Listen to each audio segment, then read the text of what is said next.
Now, I hope you remember that this morning I was trying, in the brief space of 50 minutes, to give you a basic introduction to Mahayana Buddhism, the kind of Buddhism that is found in China and Japan, and the kind of Buddhism of which Zen Buddhism in particular is a subsect.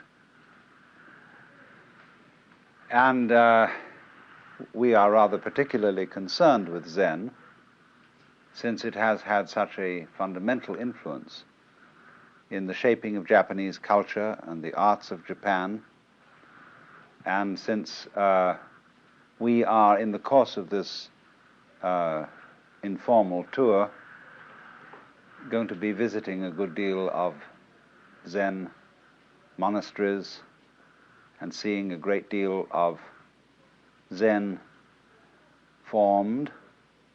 works of art, architecture, and so on. So I want to lead now tonight from Buddhism in general, or Mahayana Buddhism in general, to Zen in particular.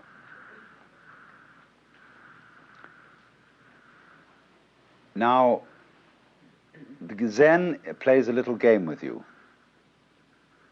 Whenever anybody like myself or Dr. Suzuki talks about Zen, all the other people say, because they talk about it, they don't understand it. Those, in the words of Lao Tzu, who know do not say. Those who say do not know. And yet he said that. He wrote a book of several 80 chapters or so to explain the Tao and the De, its power, and nobody can help themselves. They've got to talk. Human beings are a bunch of chatterboxes. And when we've got something in our minds that we want to talk about, we talk. Now, poetry, though, is the great language, because poetry is the art of saying what can't be said. Every poet knows this. You're trying to describe the indescribable, and every poet also knows that nothing is describable. Whether you take some sort of ineffable mystical experience at one extreme, or whether you take an ordinary rusty nail at the other, nothing is really describable. In the words of the famous Count Korzybski, whatever you say something is, it isn't. We used to have a professor at Northwestern who would produce a match booklet in front of his class and would say to them, "What is it?" And they would say, "Match booklet." He'd say, No, match booklet is a noise. Is this a noise? What is it? And so to answer this, he'd throw it at them. That's what it is. So in this way, you see, nothing can really be described. And yet, on the other hand, we all know perfectly well what we mean when we talk. If you shared an experience with somebody else, then of course you can talk about it. We can all talk about fire and air and water and wood because we know what it is. And there's no mystery. And so in the same way, when it comes to discussing something so esoteric as Zen, it can be discussed. Only Zen people play games with each other. They play little tricks. They test each other out by saying to somebody, I remember when I met Paul Reps for the first time, who wrote that lovely book, Zen Flesh and Zen Bones. And he said to me, you've written quite a number of books by now. You must think you're pretty fancy. I said, I haven't said a word.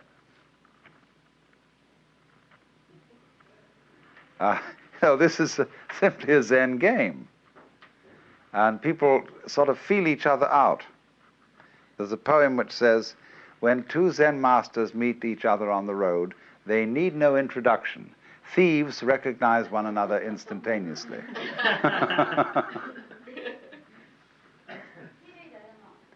So now, having got that off my chest, it's to say then, if I were to give you a really proper and really and truly educative talk about Zen, I would gather you round here and sit here in silence for 5 minutes and leave. And in a way, this would be a much more direct exposition of it than what I'm going to do instead, which is talk about it.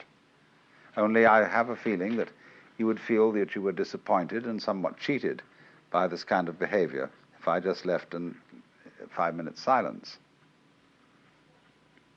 So then, this word Zen is Japanese way of pronouncing the Chinese word Chan, which in turn is the Chinese way of pronouncing the Sanskrit word jhana. And jhana is a very difficult word to translate into English, if not impossible. It's been called meditation. Meditation in English generally means sitting quietly and thinking about something, and that's not what Zen is. Contemplation might come a little nearer if you use the word in a very technical sense, the sense that it was used, or still is used, among Catholic mystics. Perhaps that's something a bit like Zen. But again, contemplation, as we normally use the word, has a sense of inactivity, a sense of not doing anything, of being completely still and passive, whereas Zen is something highly active.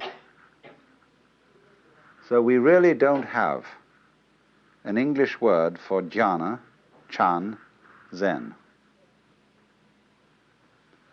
But I would say that we do know what it is because we do all sorts of things every day of our lives in this spirit.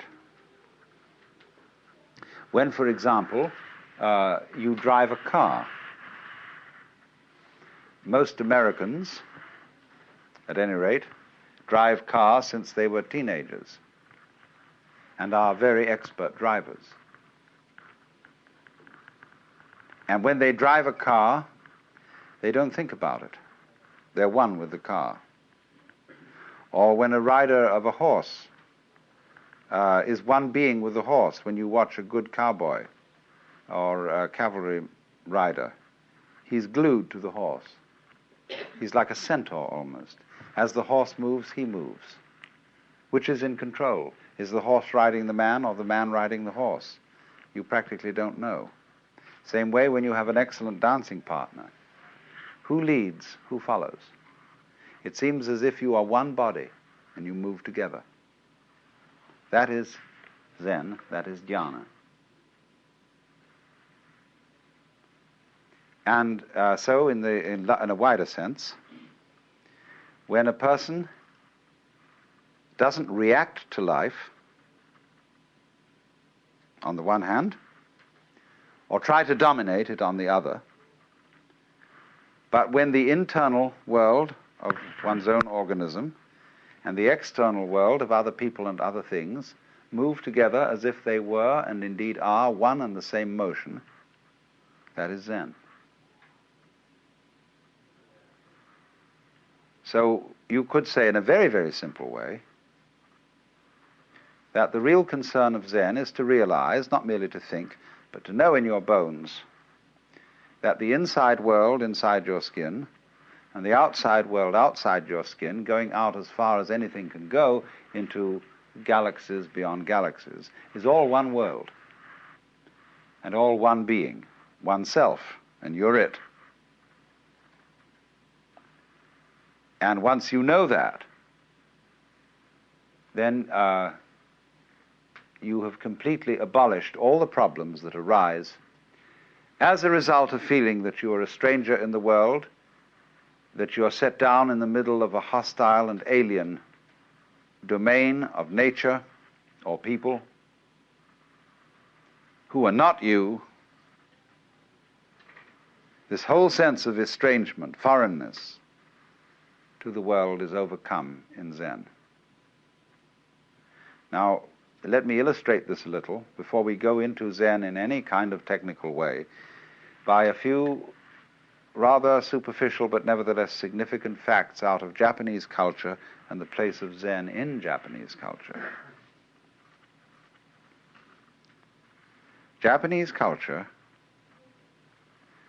is, as you may have noticed, or was, as you may have noticed, extraordinarily ritualistic. There is a right way of doing everything, a good form, a proper style. And nowhere is this more apparent than in such practices as the tea ceremony, or arranging flowers, or knowing how to dress, or knowing how to organize a formal dinner. The punctiliousness, the skill of these people in doing these things is quite remarkable. But in the same measure as they are very skillful at doing these things, they're very worried about it. The whole question, for example, of bringing presents to somebody else. Have they given us more than we've given them? Did we remember this occasion? Did we remember that occasion? These weigh very heavily on the Japanese soul. The debt which you owe to your parents, the debt which you owe to your country and to your emperor, immeasurable, infinite debt, never can be paid. All these weigh very heavily. And therefore, in Japan,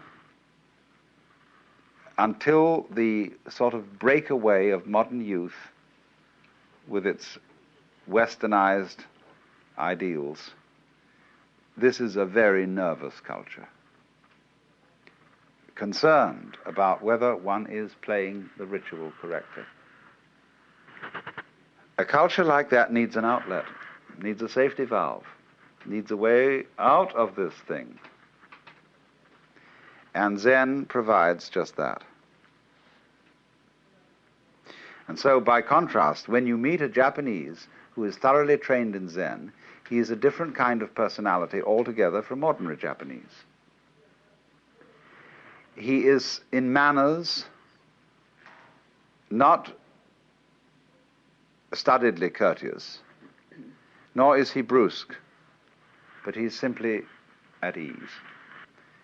He gives you his whole attention, so long as you give him your whole attention. If you start wandering and frittering, he's got work to do and he promptly leaves. But so long as you are wanting to talk to him, he is there for you and for nobody else. And he sits down, and he really sits. You know, he doesn't worry about whether he ought to be somewhere else. And so unable to sit with complete serenity in one place. You know, if you have half an idea that you ought to be worrying about something out in the garden, or that you ought to be cooking dinner, or that you ought to be down in your office or something, you can't sit where you are. You're not really there. You're a kind of gas balloon that keeps wanting to wander off. But these people, when you'll see, as you meet people connected with Zen, even sometimes the most neophyte, novice of a priest, has this atmosphere of knowing how to live in the present and not to be fidgety and giggly and worrying about whether he's done the right thing. That's very much Zen style. Even though at the same time the Zen people do have a very exacting and demanding discipline. The function of this discipline is rather curious. It's to enable you to be comfortable. It's to enable you, for example, to sleep on a concrete sidewalk on a cold, wet night and enjoy it. To relax completely under any situation of hardship. You see, ordinarily when you sit you're out in the cold, you start shivering. Why? Because you're resisting the cold. You're tightening your muscles against the cold, and you get the staggers. But you are taught, if you learn Zen discipline, not to do that. Take it easy. Go with the cold. Relax. And all those monks in those monasteries here, they're as cold as hell in winter. And they simply sit there most of the time, and we would be frozen to death and miserable and have influenza and the great Siberian itch. But they simply relax and learn how to take the cold. So there's nothing about Zen discipline which is masochistic.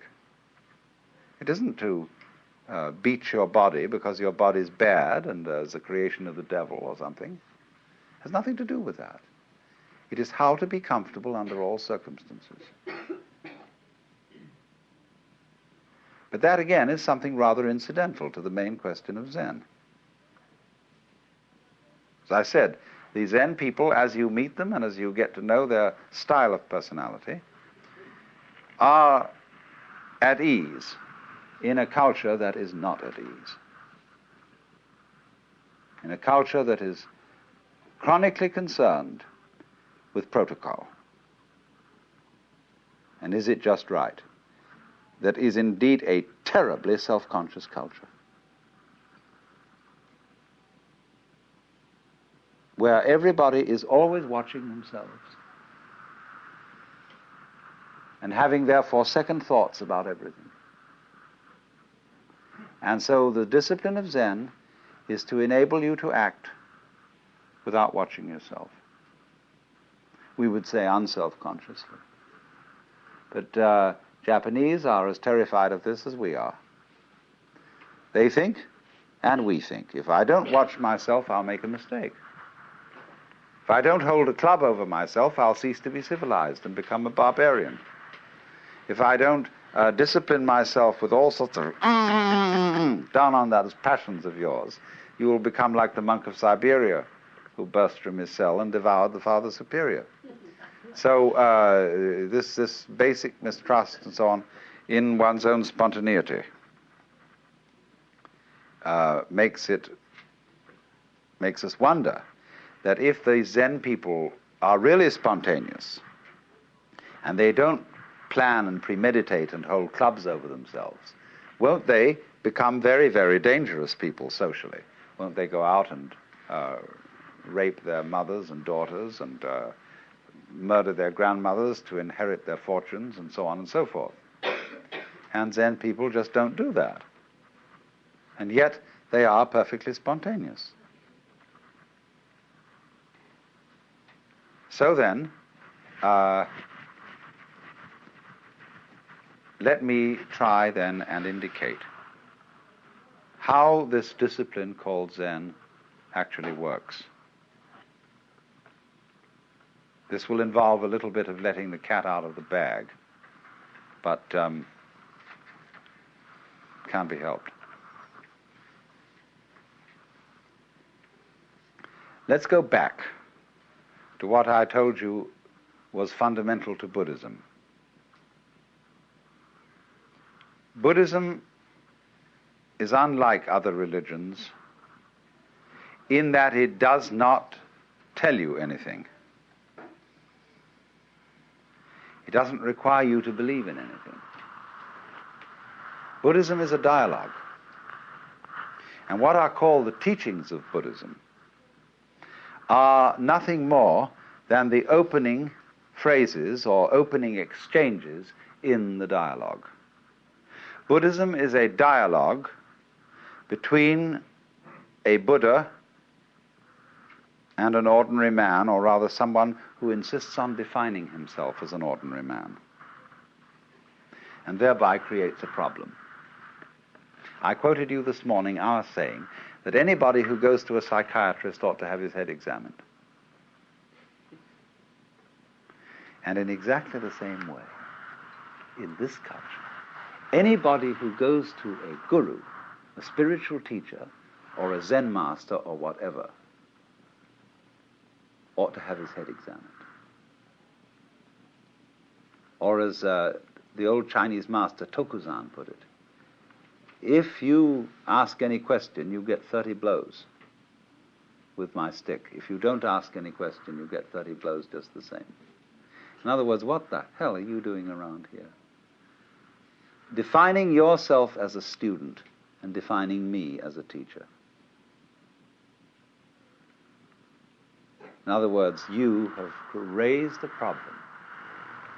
And in the way of training of Zen, this is very clearly emphasized. If you go to a Zen teacher and you approach him in the traditional way, the first thing he will do is to say, I haven't anything to teach. Go away. Well, you say, what are these people doing around here? Aren't they your students? You say, well, they're working with me, but unfortunately, we are very poor these days. We don't have enough rice really to go around and make ends meet. And we can't take on anybody else in this community. So you have to insist to be taken in. Every postulant for Zen training assumes immediately that the teacher has given him the brush off in order to test his sincerity.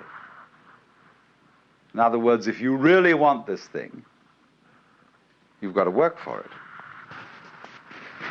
That isn't the real point. The point is that you've got to make such a fuss to get in that you cannot withdraw gracefully after having made such a fuss to get in. Because you put yourself on the spot and you define yourself as somebody needing help or as somebody with a problem who needs a master in order to be helped out of the problem. So then, when you've done this, in the old days, of course, and it's still the formal rule among the Zen monasteries here, that when you're a postulant and you want to come in, you have to sit outside at the gate for a week or maybe only 5 days in a position of supplication with your head on bowed down on the steps. And they let you in at night because they must give hospitality to any wandering monk, but you're expected not to go to sleep any of those 5 nights, but to sit there in meditation. And they give you food. But you sit and you sit and you sit there and you make a damn fool of yourself, saying, I insist on getting into this thing. I insist on learning. I want to know what the secret of this master here is. And he's told you from the start that he doesn't have a secret and that he doesn't teach anything. But you insist that he does. See, that is the situation of everybody who feels that life is a problem to be solved. Whether you want psychoanalysis, whether you want integration, whether you want salvation, whether you want Buddhahood, whatever it is you define yourself as wanting, you created the problem. What is the real problem that everybody brings to these teachers? What is it all about? It's basically this, isn't it? Teacher, I want to get one up on the universe. I feel a stranger in this world. I feel that it's a problem in that having a body means that I am subject to disease and change and death. Having emotions and passions means that I am tormented by feelings which I can't help having, and yet it's not reasonable to act on those feelings without creating trouble. I feel trapped by this world, and so I want to get the better of it. And is there some wise man around who is a master of life and who can teach me to cope with all this? So that's what everybody's looking for in a teacher, the man who is the savior and who can show you how to cope with it. And the Zen teacher says, I don't have any answers. Nobody believes that because he seems to be so competent when you look at him. You can't believe that he has no answers. And yet that's the consistent teaching of Zen, that it has nothing to say and nothing to teach. A great Chinese master of the Tang dynasty, called Linji in Chinese or Rinzai in Japanese, said Zen is like using a yellow leaf to stop a child crying. A child is crying for gold, and the father takes an autumn leaf that's yellow and says, gold. Or he said it's like using an empty fist to deceive a child. See, you've got a closed fist, and you say to the child, what have I got here? And the child says, let me see. Oh, no, I won't let you see. Put your fist behind your back. And the child becomes more and more excited to know what the devil's in that fist. And fights and fights and fights, and finally is practically in tears. And then suddenly you finally open the fist and there's nothing inside. So in exactly the same way, the person who is under the impression that there is something that we ought to get. See, all this is dressed up in a big way. To be a Buddha, to know the answer, to finally solve the problem, to get the message, to get the word, or however you put it.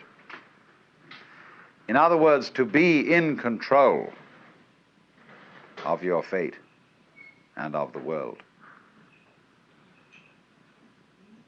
Would you like it? If you could have it? And so all these powers are projected upon the Zen master. He is a Buddha. He is a master of life. And if he is, the reason why he is that he has discovered the unreality of the whole problem. And so all these powers are projected upon the Zen master. He is a Buddha. He is a master of life. And if he is, the reason why he is that he has discovered the unreality of the whole problem. There is not life on the one hand and you on the other. It's all the same. But you see, you can't tell people that. And just by telling, get them to see it.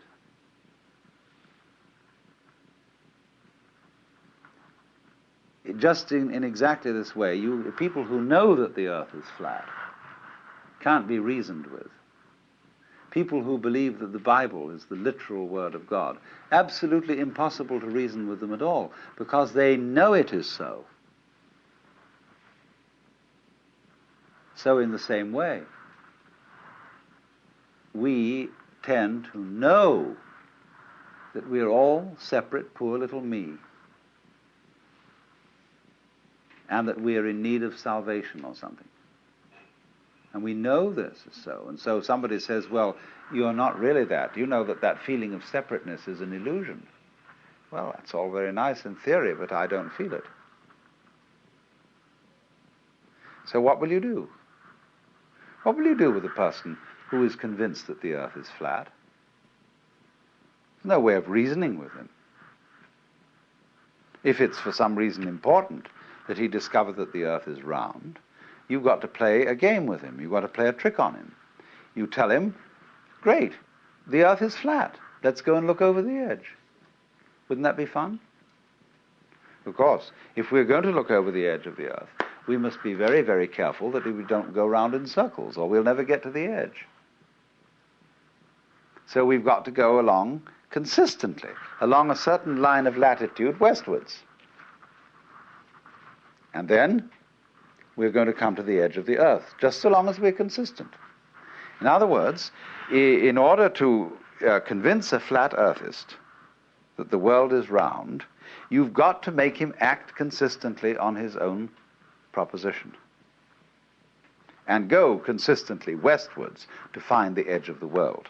Now, at last, by going consistently westwards, he comes back to the place where he started, he's been convinced that the earth is at least cylindrical.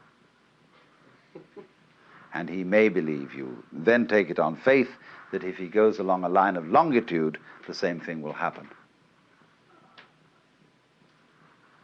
But you see, what you did was to make him persist in his folly. Now that's the whole method of Zen. To make people become perfect egotists. And so explode the illusion of the separate ego. So what happens? In effect, then, in the discipline of Zen, when you finally convince the master that you are stupid enough to be accepted as a student, because you've persisted and because you've defined yourself as someone having a problem, he has warned you well in advance that he has nothing to teach. But he says, now I will ask you a question.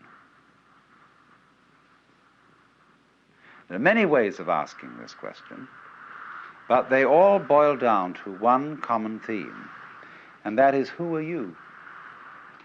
You say you have a problem. You say you would like to get out of the sufferings of life. You say you would like to get one up on the universe. I want to know who's asking this question. Show me you. And only they put it in such ways as, before your father and mother conceived you, what was your original nature? Questions like that. And they'll say, now, look, I want to be shown. I don't want a lot of ideas about who you are. I don't want to know who you are in terms of a social role. You know, that you have such degrees or you have such professional qualifications and such a name and such a family. All that's the past. I want to see you genuinely now. It's like saying to a person, now, don't be self-conscious, see? I want you right this minute to be completely sincere. Come on now. Well, nothing is better calculated to make a person incapable of sincerity. It says when relatives come and aunts and uncles, and there's a little child, and they want to review this child and see it, and the parents say to the child, darling, come on now and play for us.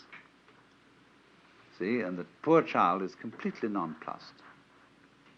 Doesn't know what to do. Because you cannot play on demand.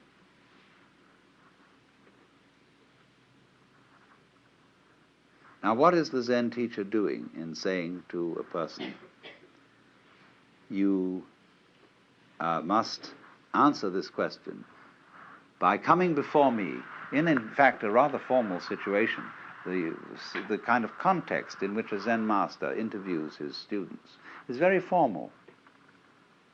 And there he sits, a sort of enthroned tiger. He's definitely, in this culture, a sensei, a authority figure.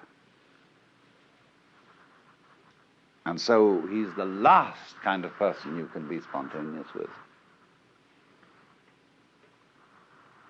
Because you feel that he knows you through and through. And that, do you know, ever read that story of von Kleist about a man who has a fight with a bear? And the bear is a mind reader and always knows what move he's going to make, so that the man can never conquer the bear unless he makes a move which he doesn't think about first. How will you do that? And you get the same feeling with relationship to a Zen master. You feel that he is absolutely aware of everything phony about you. That he reads you like a book, but that you can't find a way of being not phony. Think about this a little. You see, we can arrange a group session, and this is a little game that's being played by lots of people. It's a kind of psychotherapy. We can arrange a group session in which the gimmick is this, that when anybody says anything or does anything, the group or some section of the group challenges its sincerity. and says, "Why are you coming on so strong? Are you trying to dominate us?" And you see, anything that you do can be interpreted in that way.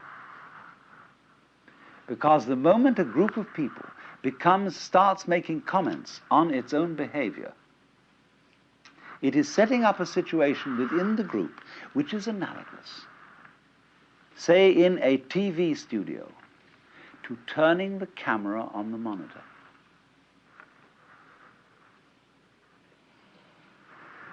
So when we start thinking about thinking,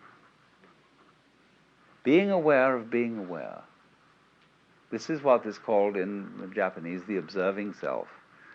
I watch myself all the time, see? You're in a hopeless mess.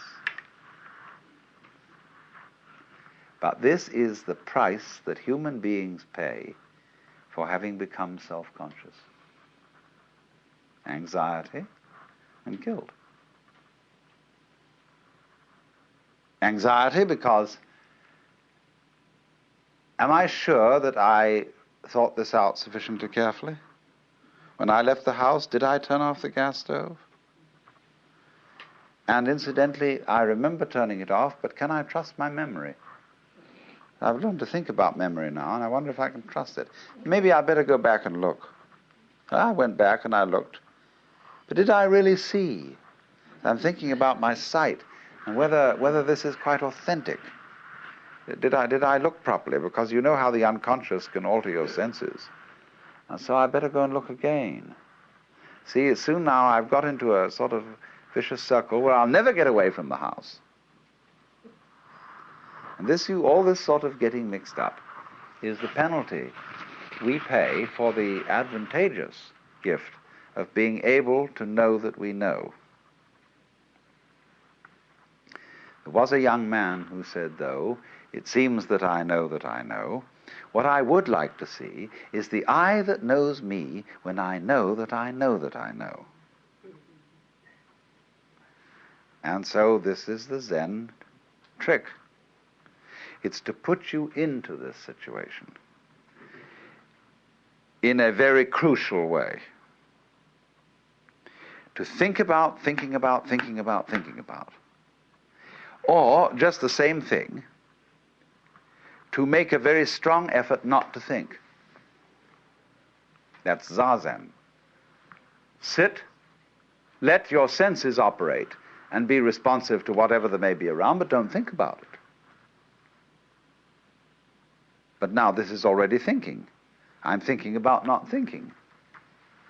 How will I stop thinking about not thinking? So there you are. See, you're all caught up. It's like somebody came to you and they put tar in one hand, or molasses, feathers in the other, slapped the two hands together and rubbed them around and said, "Now pick off the feathers." So you see what happens. The teacher is well aware that he's played this trick on you. And he's going to see what will happen if you act, and he's going to help you to act consistently on this foolishness. Now, you see, what he's done is he's simply made a special case of what society does to us all anyhow. And this is true of most cultures. The high cultures of the world, whether they're of the East or whether they're of the West, play a game on every new member. They don't know they're playing this game because their forefathers played it on them. And they're still its hopeless victims. The game is called the double bind. And the formula under whose auspices everybody comes into this world is as follows.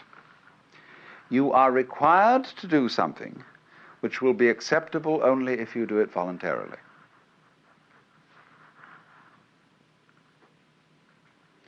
You must love me. You must go to sleep. You must be natural. You must be free. Listen to that. You must be free. Now what happens, you see? Society, the community into which every child enters, defines the child. We know who we are as other people react to us. So the other people say to us, you're an independent agent. You're responsible. You are a freely acting individual. But this is a commandment. And we obey it because we can't help it. Child has no way of criticizing this or of seeing there's something phony about it. So the child has to be free because he is commanded to be so by the community. Now then, the community sets itself a problem. Having defined the child as an independent agent, and having got the child to believe that he's an independent agent because he isn't. In other words, he wouldn't believe this if he were independent. It then has trouble getting him to behave as the community wants him to behave.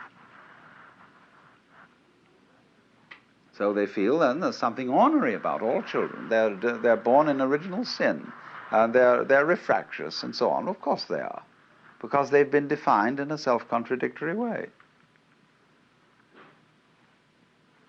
So when the community says to a person, you must be free, or when we are in a family relationship in which the members of the family are saying to each other, you must love me, it's your duty to love me, what a bunch of rot. Supposing one day you get up and you say to your wife, darling, do you really love me? And she replies, well, I'm trying my very best to do so. Is that the answer you wanted? No. You wanted her to say, darling, I can't help loving you. I love you so much I could eat you. You don't want her to try to love you. But yet that is what you put on people in almost any marriage ceremony. That you shall love this person. Thou shalt love the Lord thy God. Thou shalt love thy neighbor as thyself. This is a double bind. And anybody who lives under the dominance of a double bind lives in a state of chronic frustration, because he is devoting his whole life to solving a meaningless, nonsensical problem. Let's take the double bind that is the deepest of all. You must go on living. Now, living is a spontaneous process. And to say to it, you must happen, is exactly the same thing as saying to any kind of creative artist, you must come through with the goods.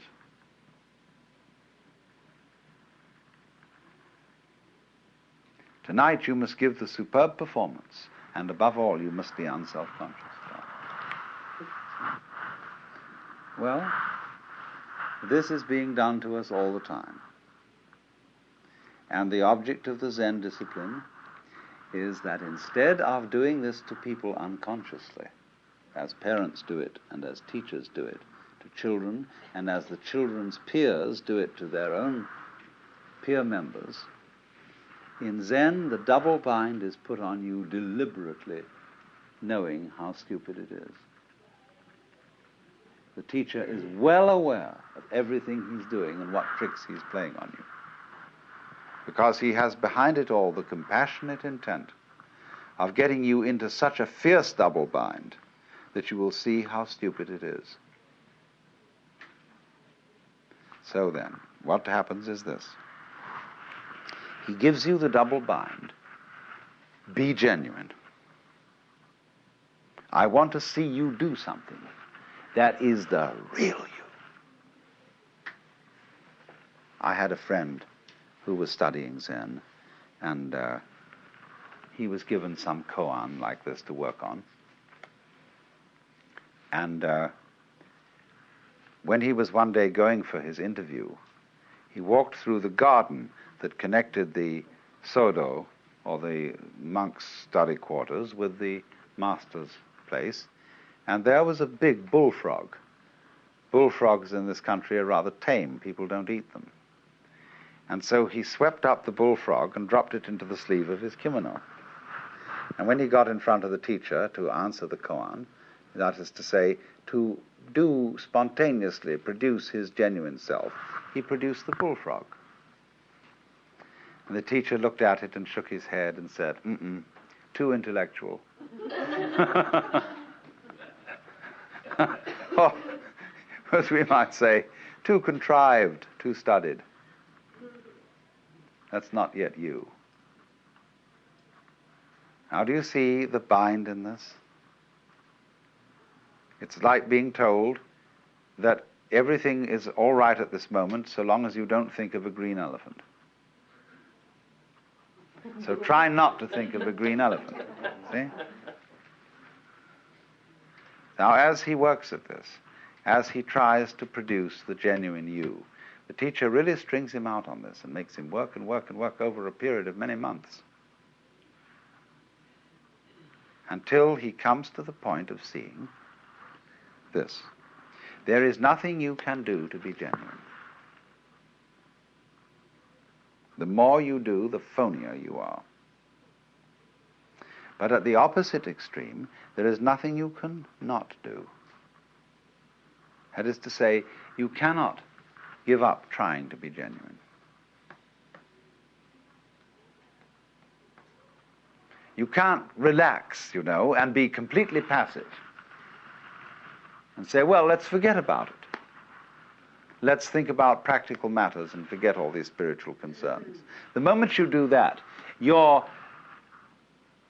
abandonment of trying is itself an insidious form of trying. For example, there's a very interesting Hindu teacher by the name of Krishnamurti that many of you may know about.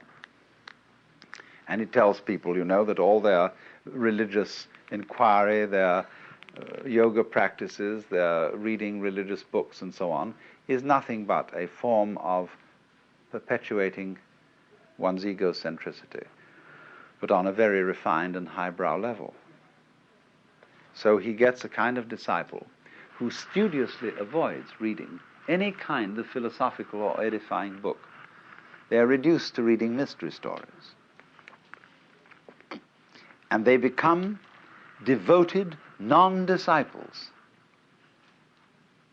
See, what a clever bind that is. It's the same as the Zen technique.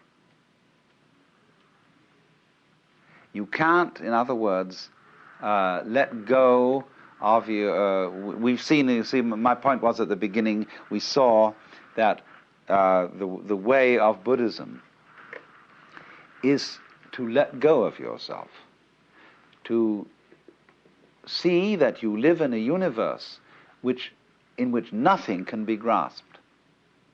Therefore, stop grasping. So here's the problem. I come and say to the teacher, teach me not to grasp. He'll say, why do you want to know? And he shows you that the reason why you want to stop grasping is that it's a new form of grasping. You feel that you will beat the game by being unattached. See, it's horrible to grieve when somebody you love dies. So maybe by being unattached to that person, I can avoid grief. Pretty cold, isn't it? Maybe, you see, by not having an ego, when life comes and bangs on me, if there's nobody there, it'll be all right. So that's why I want non-ego state. That's phony. All this is a new way of safeguarding and protecting the ego. So this is the way in which Buddhism is a dialogue. So you see, if you go back to fundamental primitive Buddhism, people say to the Buddha, I want to escape from suffering.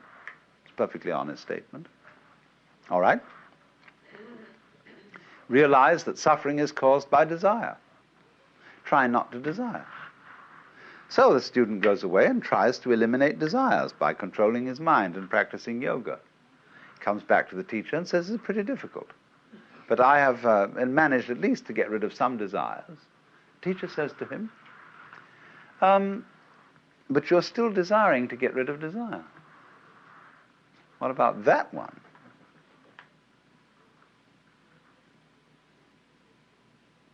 And then the student sees that if he tries to stop desiring to get rid of desire,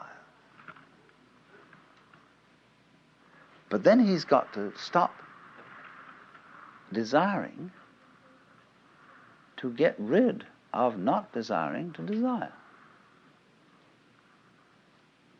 And suddenly he finds himself once more with molasses in one hand and feathers in the other, absolutely tied up in a vicious circle.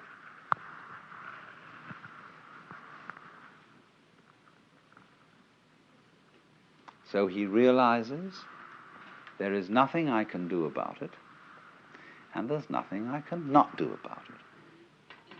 And this predicament in Zen is called a mosquito trying to bite an iron bull.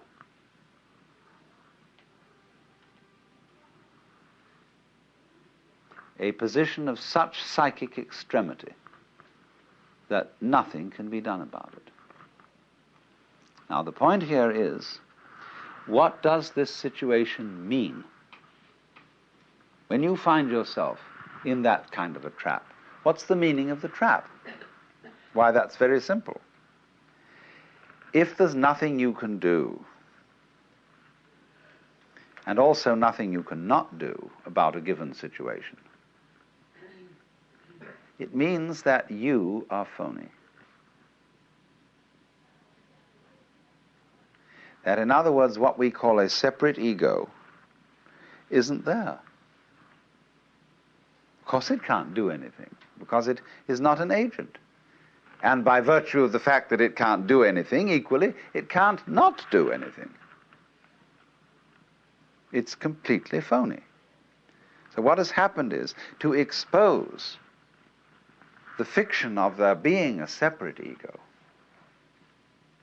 either to force its actions upon the world, or to have the actions of the world forced upon it as a puppet. This thing just doesn't exist, except as a figment of the imagination, or except as a game rule. Let's pretend everybody is responsible, is independent, is separate. Sure, that's a great game, but it's a game.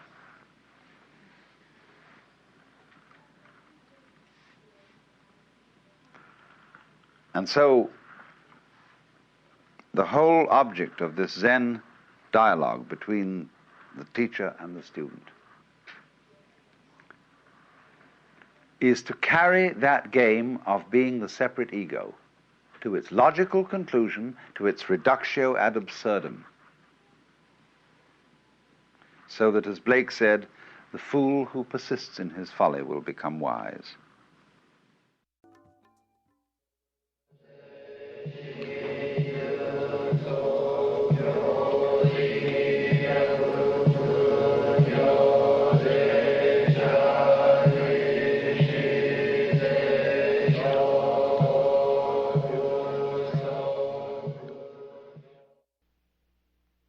Now, you know, those people you've just been listening to, chanting the sutras on Koyasan, which is the sort of ultimate center, retreat, inner sanctuary of Japanese practice of Vajrayana, Mahayana Buddhism, are a bunch of boys who are just like American college boys who play football, and they haven't the faintest idea what they're doing. Not today. They're doing this because their fathers have sent them there. Their fathers own temples, And they've got to carry on their father's tradition, because after all, the family business has to go on. And they have no more idea what this is all about than the man in the moon. And you and I can sit here, and we could get swinging with this music. We could dance to it. And we could go very far out on it, which was what you were originally supposed to do. And for them, it's a chore. It's a thing you have to get up for at 5 o'clock in the morning. And you have to memorize all this, and you have to get it exactly right and do it. And they've completely forgotten what it was all about. But it was originally there.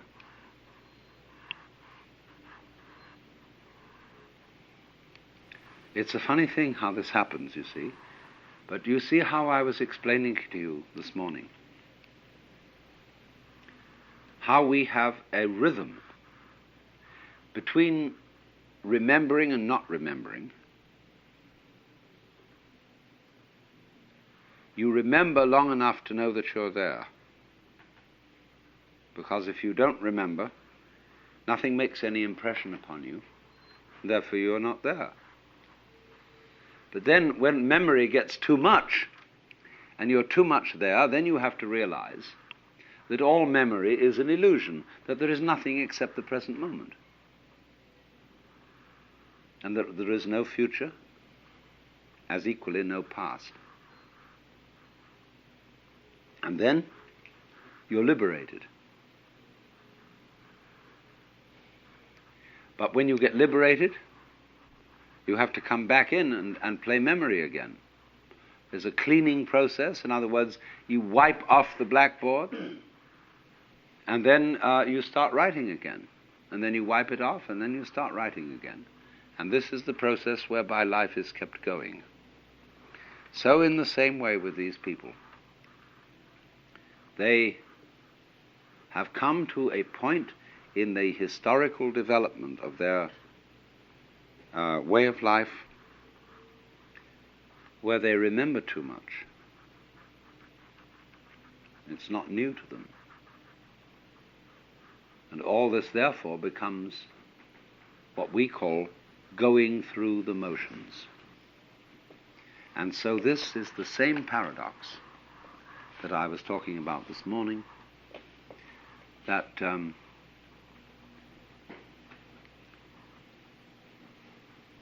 the echo,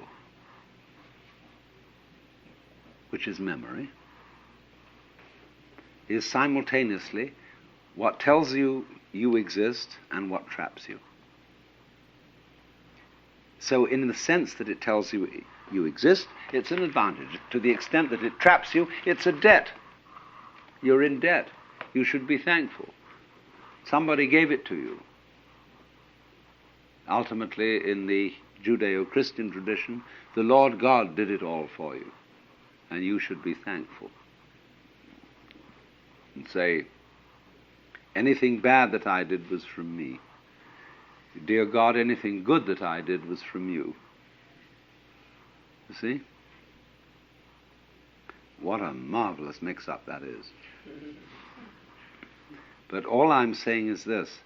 There is a point in all this development where you have to say to people, please come off it. In other words, these boys here in Koyasan, I was aching to know enough Japanese to say to them, do you realize what a great thing you have here? Couldn't you possibly enjoy it for a few minutes? And let's get together and all join hands around here and go through this again, these sutras, and really make it.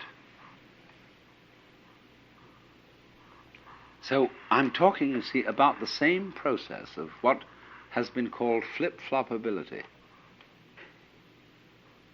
whereby we switch from one attitude to another, one situation to another, and this pulse switch situation is the very nature of existence. That's why your heart does that. That's why all sounds, all light, everything is going bloop, bloop, bloop, bloop, bloop, bloop. See? And so because of that bloop, you know you're here.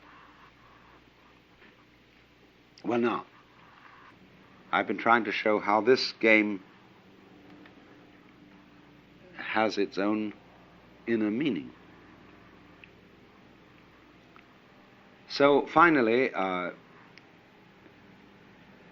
we've got to come round to one form of Mahayana that I haven't really discussed at all to complete the whole scene, which is what is called the School of the Pure Land. And this is the most popular form of Mahayana Buddhism in the Far East. In China, in Japan, everywhere. The multitudes go for this kind.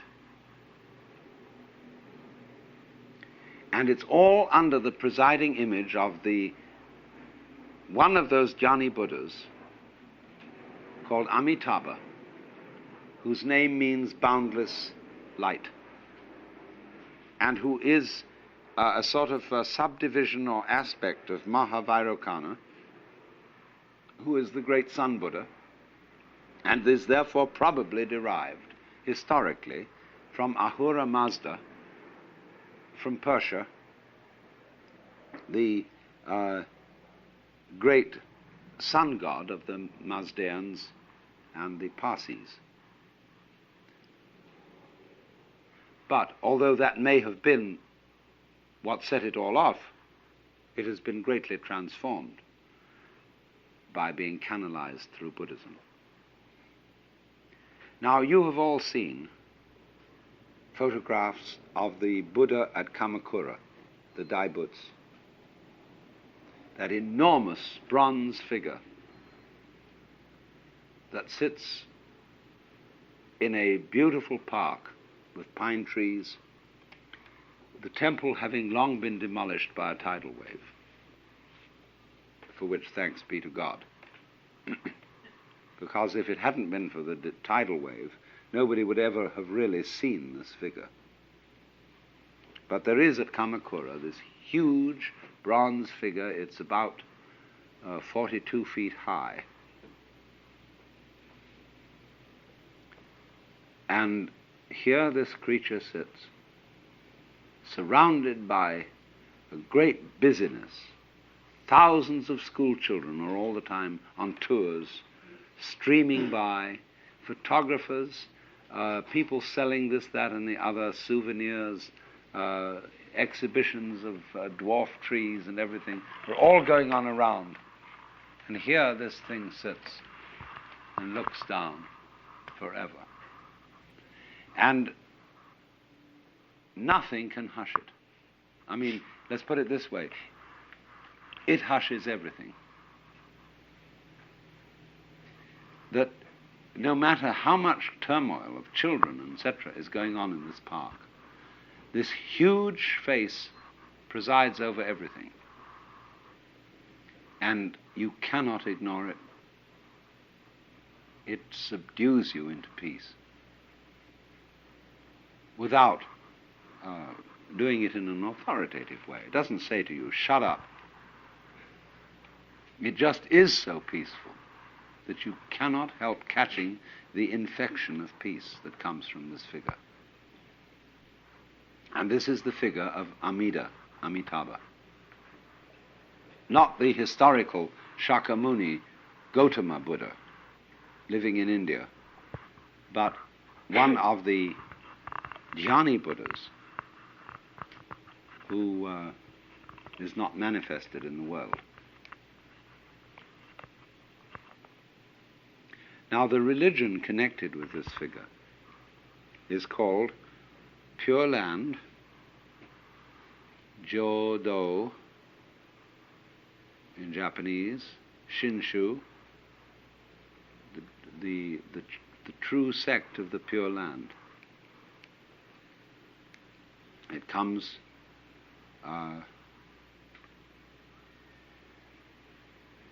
again, the origins are always in India.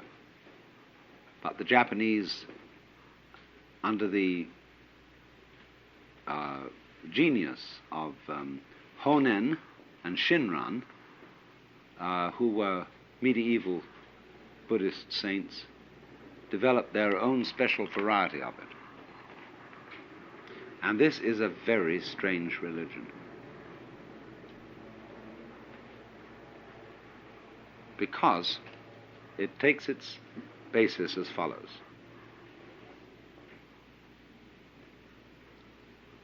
We are living now in the most decadent period of history. That's what they say. And this comes back from the Hindu idea that this is the Kali Yuga. This is the end of time, where everything is completely fouled up. And this started in about 3000 BC. February the 23rd, 3023 BC, the Kali Yuga began. And it's got to last yet for 5,000 years. And then everything will fall apart. The universe will disappear out of sheer failure. So that now, nobody can be virtuous. Because everybody who tries to be virtuous in this epoch of the world is merely showing off. It's not really pure. It's just pretending you're virtuous. It's a big act. In other words, so you give money to charity, not because you really love the people you're giving money to, but because you are under a sense of guilt and you feel you ought to.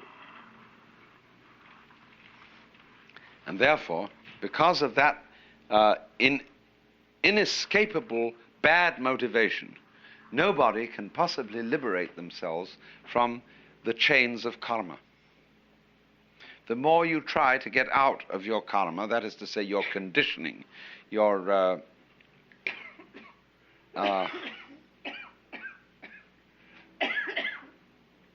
bondage to your past, the more you simply get yourself involved in it. And therefore, all human beings living in the end time of the Kali Yuga, or what the Japanese call Mappo, are just hopeless, hopelessly selfish. So in this predicament, you cannot rely on jiriki, that means your own power, to get out, to get liberated from self. You have to rely on tariki, which is the power of something else altogether than you, something quite different. So in the Jodo Shinshu sect, the tariki, the other power, is represented in the form of Amitabha, or Japanese say Amida, this great beneficent Buddha figure who everybody loves. And he's so strangely different from any kind of authoritarian God figure that we have in the West. Amida doesn't bombinate. He sits there serenely, quiet. He doesn't preach. And all you have to do is to say his name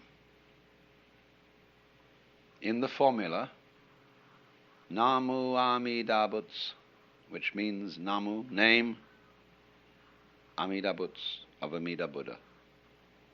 Namu Amida Butsu. And all you have to do is to say that formula,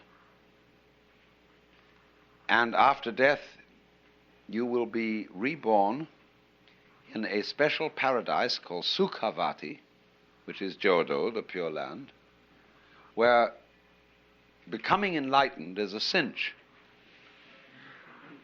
It has none of the difficulties surrounding it that we have in our ordinary life today. Everybody born in the Pure Land is born in the inside of a lotus. There's a huge lotus pond in front of where Amida sits with all his attendants. And the lotuses come up and they go pop, as the bud breaks. And every time it goes pop like this, there's a new little being in there who is somebody who said the formula Namo Amida Buddhas. And those are human beings who are now sitting on lotuses like Buddhas. And you should see, you go to Koyasan, and they have a great painting there in their museum of what it's like to arrive there. They have a huge panorama of Amitabha and all his attendants, and especially the Apsaras. And she looks at you with lovely, longing eyes.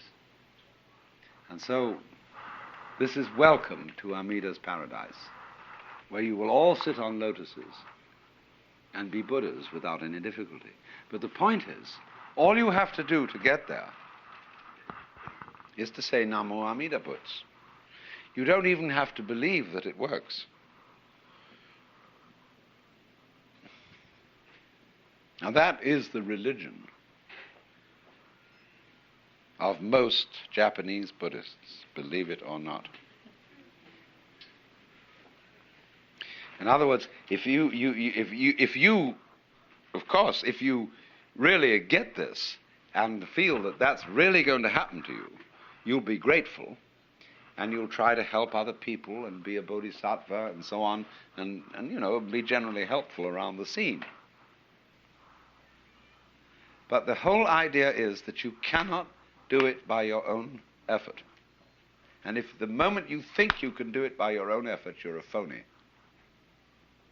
You have instead to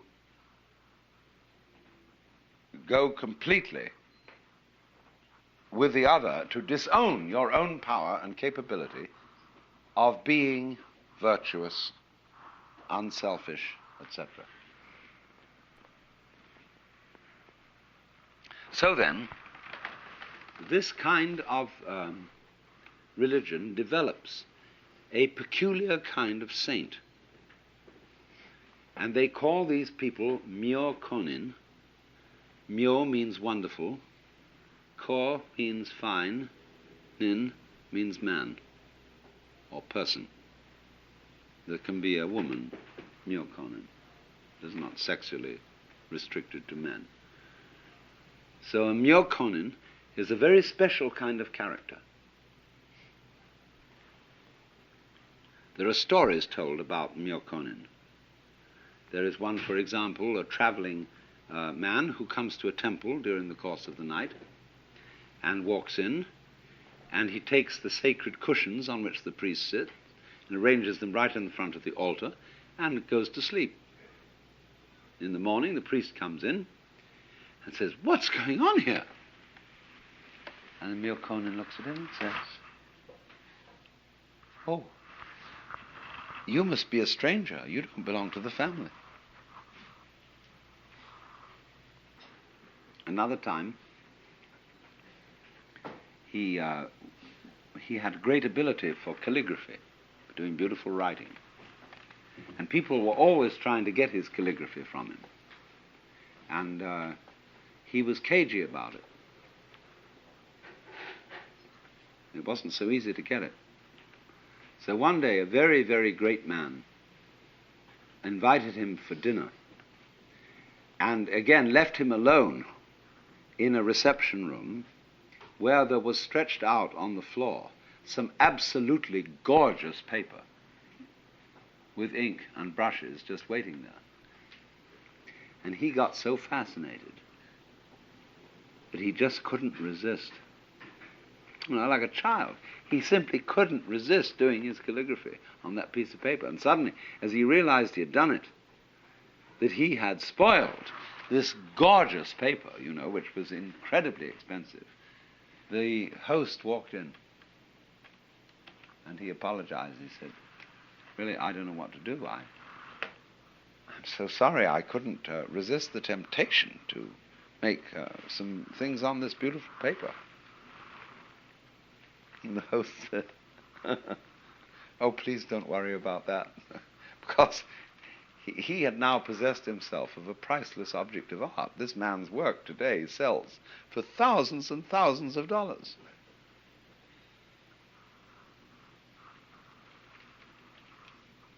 So this is the spirit. I'm telling these anecdotes to try and illustrate the spirit of what's called a myokonin. Somebody in the swing of realizing that all the very great thing in life is not your own doing. That it comes from the side of things, the flip, in other words, of experience that you call other. There are some people, you see, who believe it comes from the split in experience you call yourself. That's the Jiriki people. The Tariki people believe it comes from the other. But now what happens is this. When you penetrate deeply into the doctrines of the Pure Land school, the simple people believe that there really is Amitabha Buddha sitting on his golden lotus surrounded by all those apsaras. Exactly from Japan, 108,000 miles to the west, there is a paradise where all those people sit and where you will be reborn when you die. And the simple priests of the sect in the country villages today still insist that that's what you should believe. But the sophisticated priests don't believe that at all. They know that Amitabha is in you, only it is that side of you which you don't define as you. When you say,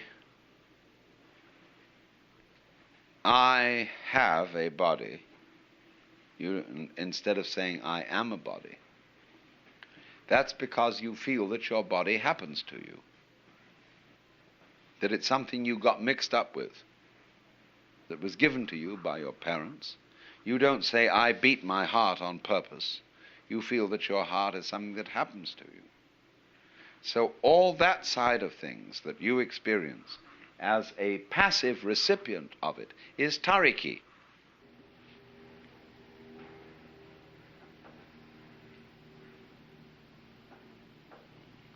But in all this, who are you? Who is the recipient of these gifts? Don't you see that self and other go together?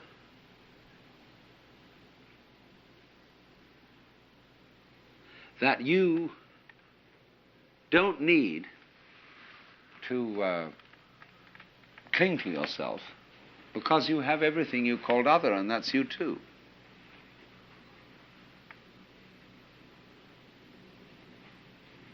That if you, but you only realize this if you explore it. If you go to an extreme. So you can go to the extreme by pursuing the idea of total courage, of letting go of everything, of being a true Zen monk and abandoning all your property and living in a barn and sitting in the middle of the night in the cold and eating rice and pickles and so on. And you can explore liberation that way. That's going to an extreme. But eventually you'll come round to the same point as the person who goes to the other extreme, which is no effort whatsoever. It comes of itself. Only he gets in a kind of bind too. Because when am I making no effort? Even if I say Namu Amida Butsu, I'm doing something about it. Now, I've got to stop saying this Namu Amida Butsu. You know, saying Namu Amida Butsu is so easy. But it's still a little bit work. And I mustn't do any work at all. How can you get to the point where you don't do any work at all? Well, you just mustn't do anything. And you find yourself that is as difficult as the other situation was. You see, to do nothing, really do nothing, with perfection, is as difficult as to do everything.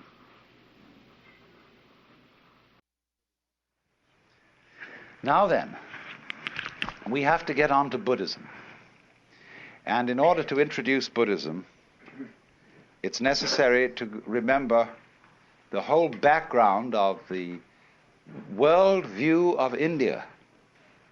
In other words, what we're going to study, first of all, to understand Buddhism, is Indian cosmology, just as you would have to study the cosmology of the Ptolemaic view of the world in order to understand Dante, and in order to understand lots of things about medieval Christianity.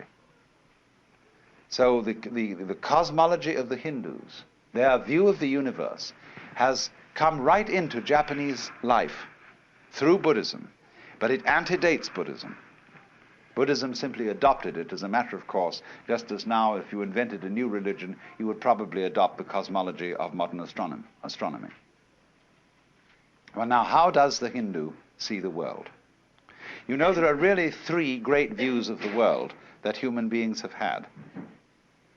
And they go, one is the Western view of the world, which looks upon the world as a construct, an artifact, by analogy with ceramics and carpentry. Then there is the Hindu view of the world, which is dramatic, looks on it as a play. And then the Chinese view, which is organic and looks upon the world as an organism, a body. But the Hindu view sees it as a drama. And it's simply this: there is what there is, and always was and always will be, which is called the self. That in Sanskrit is Atman, A-T-M-A-N. And the Atman is also called Brahman. Brahman, from the root bri, to grow, to expand, to swell, is actually related to our word breath. So, Brahman, the self, according to the Hindu view, plays hide and seek with itself for always and always and always. How far out, how lost can you get?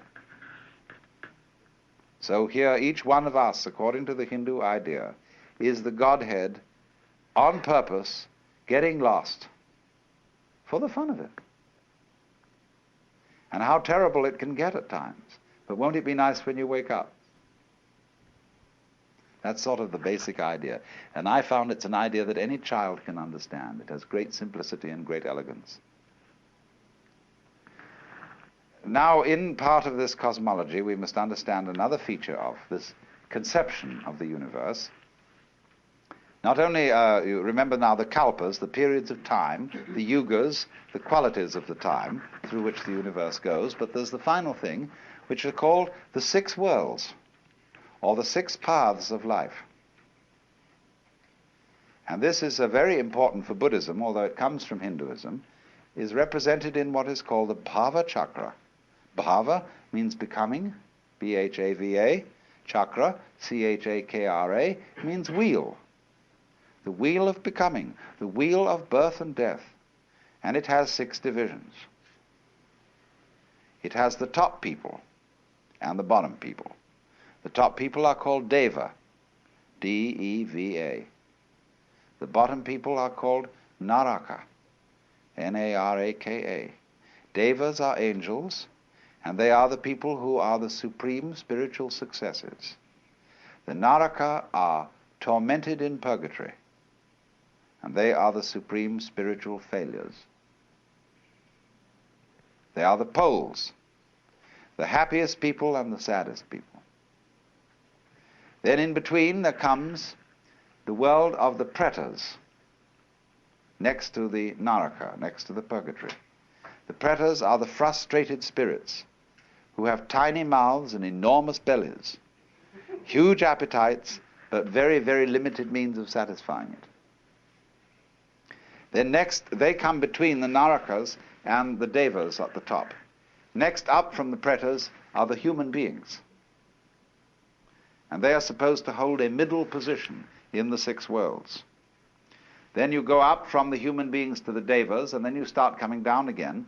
The next world is called the Ashura, and those are the wrathful spirits, the personifications of storm and all the anger and violence of nature. Next down is animals, coming between the Ashura and the purgatories again. Now, all these needn't be taken literally. They are different modalities of the human mind. We are in the Naraka world when we are frustrated and in torment. When we are merely chronically frustrated, we are in the Preta world. When we are in a state of equanimity, even-mindedness, we are in the human world. When we are deliriously happy, we are in the Deva world. When we are furious, we are in the Ashura world. And when we are dumb, we are in the animal world. So these are all modalities. And it would be said now, this is terribly important to understand Buddhism. Because the better you get, the more you go up to the Deva world. The worse you get, the more you go down to the Naraka world. But everything that goes up has to come down. So you can't improve yourself indefinitely. If you improve yourself beyond a certain limit, you simply start to get worse. Like when you make a knife too sharp, it begins to wear away. So the Buddhahood, or liberation, enlightenment, is on no place on the wheel, unless it might be the center. By ascending, by becoming better, you tie yourself to the wheel by gold chains. By retrogressing and becoming worse, you tie yourself to the wheel with iron chains. But the Buddha is one who gets rid of the chains altogether. And so this will explain why Buddhism, unlike Judaism and unlike Christianity, is not very, very frantically concerned with being good. It is concerned with being wise. It is concerned with being compassionate, which is a little different from being good. With having tremendous sympathy and understanding and respect for all the ignorant people who don't know that they're it, but who are playing the very far-out game of being you and I. And so this is why every Hindu greets his brother not by shaking hands, but by putting his hands together and bowing. This is why the Japanese bow to each other, basically. This is why Buddhist rituals are full of the bowing gesture, because you are honoring the self, playing the roles of all the people around you. And all the more honor is due when the self has forgotten what it's doing, and is therefore in a very far-out situation. Now, that is the basic Hindu view of the world. That's the cosmology which goes along with Buddhism. According to taste, temperament, tradition, popular belief and so on, there is this additional idea that when the Lord, the self, pretends that it's each of us, it first of all pretends that it is something called the Jivatman. The Atman, the self, pretends to be an individual soul called a Jivatman. And the Jivatman reincarnates through a whole series of bodies, life after life after life. And according to what is called karma, karma literally means doing. The law of doing, whereby acts occur in a series and they are linked with each other in an unbreakable chain. So everybody's karma is the life course that he will work out through maybe innumerable lifetimes. I'm not going into that because a lot of Buddhists don't believe that. You will find that the Zen people, for example, are quite divided on this. They will say, no, we don't believe literally in reincarnation. That after your funeral, you will suddenly become somebody different, living somewhere else. They will say reincarnation means this, that if you sitting here now are really convinced that you're the same person who walked in at the door half an hour ago, you're being reincarnated. If you're liberated, you'll understand that you're not. The past doesn't exist. The future doesn't exist. There is only the present, and that's the only real you that there is. The Zen master Dogen put it in this way. He said, spring does not become the summer. First there is summer, and then there is spring. Each season stays in its own place. And so in the same way, the you of yesterday does not become the you of today. T.S. Eliot has the same idea in his poem, The Four Quartets, where he says, when you've settled down in the train to read your newspaper and so on, you are not the same person who a little while ago left the platform. If you think you are linking your moments up in a chain. And this is what binds you to the wheel of birth and death. But when you know that every moment at which you are is the only moment, this comes into Zen. A master will say to somebody, get up and walk across the room. And he comes back and he says, where are your footprints? They've gone. So where are you? Who are you? When we are asked who we are, we usually give a kind of recitation of a history. Well, I'm so-and-so, I was given this name by my parents, I've been to such and such a college, I've done these things in my profession, and I produce a little biography. Buddha says, forget it. That's not you. That's some story. That's all gone, that's all past. I want to see the real you are now. Well, nobody knows who that is, you see. Because we don't know ourselves except through listening to our echoes and consulting our memories. But then there's a real you, and that again leads us back to this question. Who are you? That is the real you. We shall see how they play with this in Zen, by the koans, to get you to come out of your shell and find out who you really are.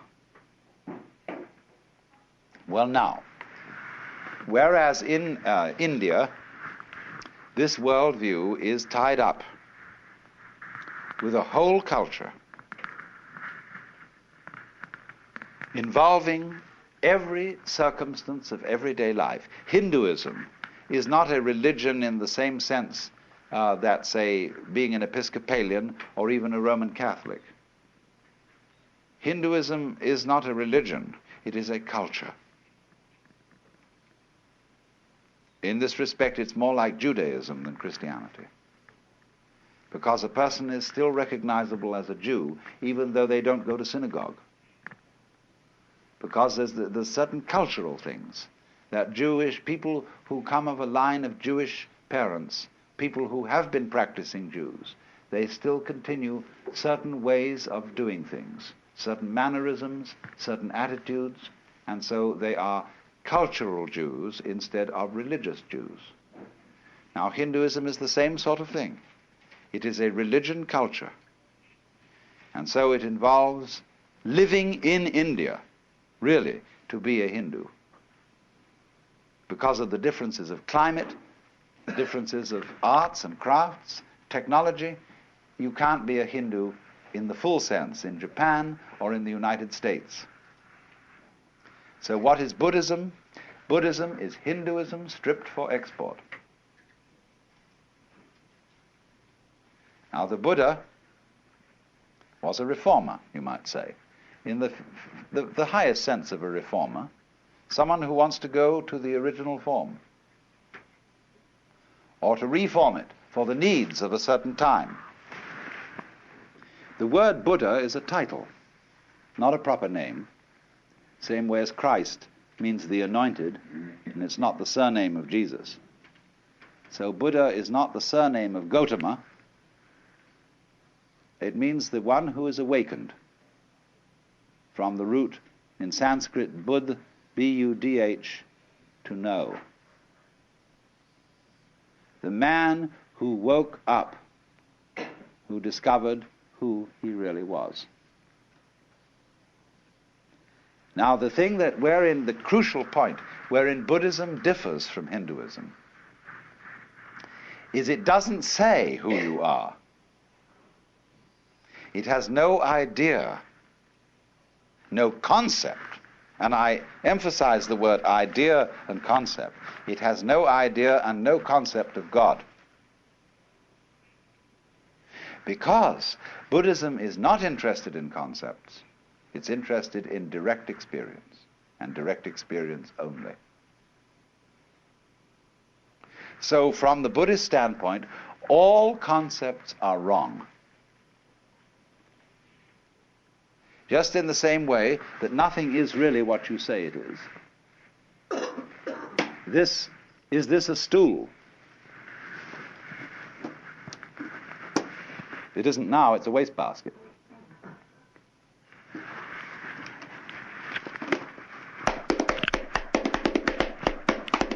It's now a drum. What is this thing? See? It is what it does. It's this. See? Anything you can use it for is what it is.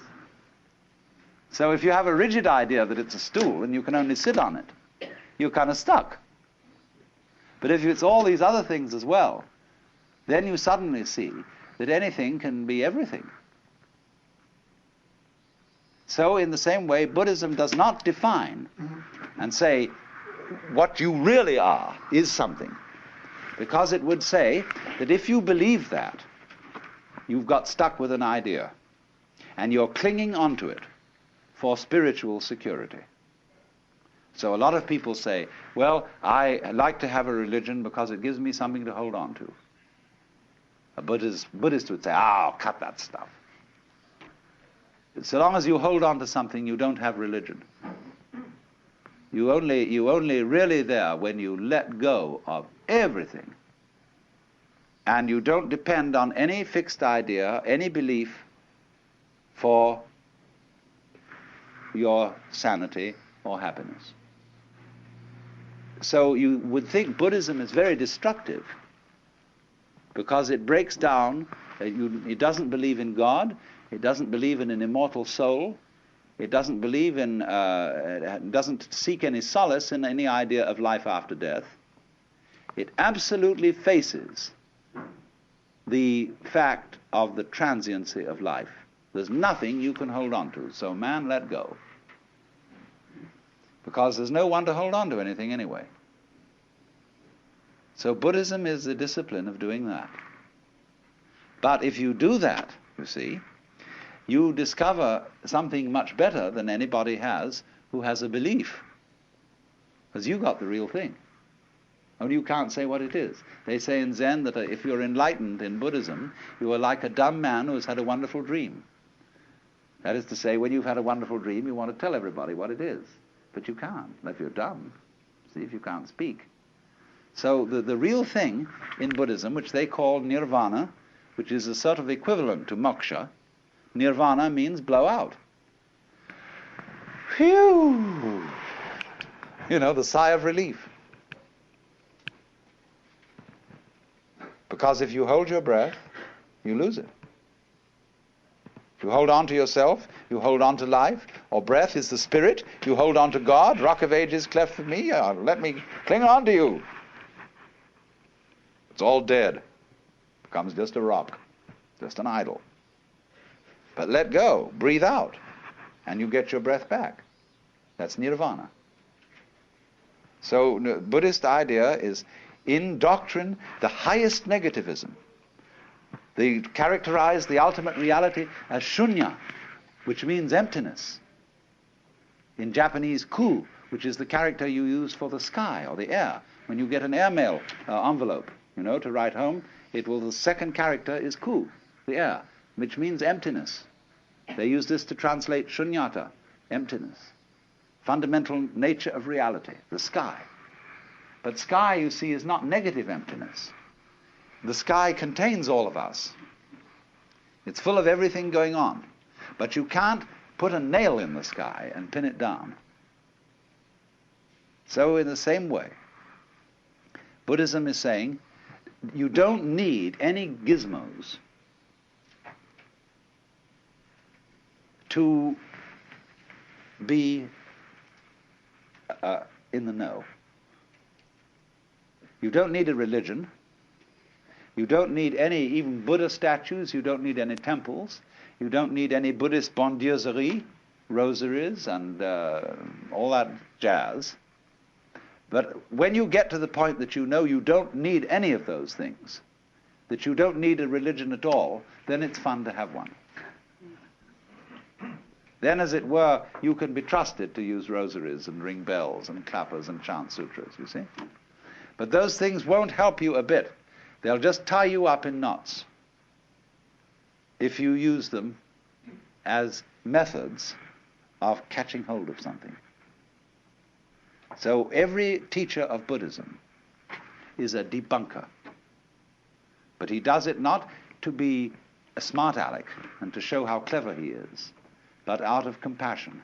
Just as when a surgeon chops off a bad growth, or a dentist pulls out a rotten tooth, so the Buddhist guru or surgeon is getting rid of your crazy ideas for you, which you use to cling on to life and make it dead. Now, there are two kinds of Buddhism. They are called Mahayana. Maha is Sanskrit word for great, M-A-H-A. Yana means a vehicle or conveyance. And there is Hinayana, means the little vehicle. Hina in Sanskrit, H-I-N-A means little. Only that's a term invented by the Mahayanists for the other people, and the other people don't like it. They like to call themselves Theravada, T-H-E-R-A-V-A-D-A, which means Vada, the way, Thera, of the elders. Now, Theravada Buddhism you will find in Ceylon, Burma, Thailand, Cambodia, and generally South Asia.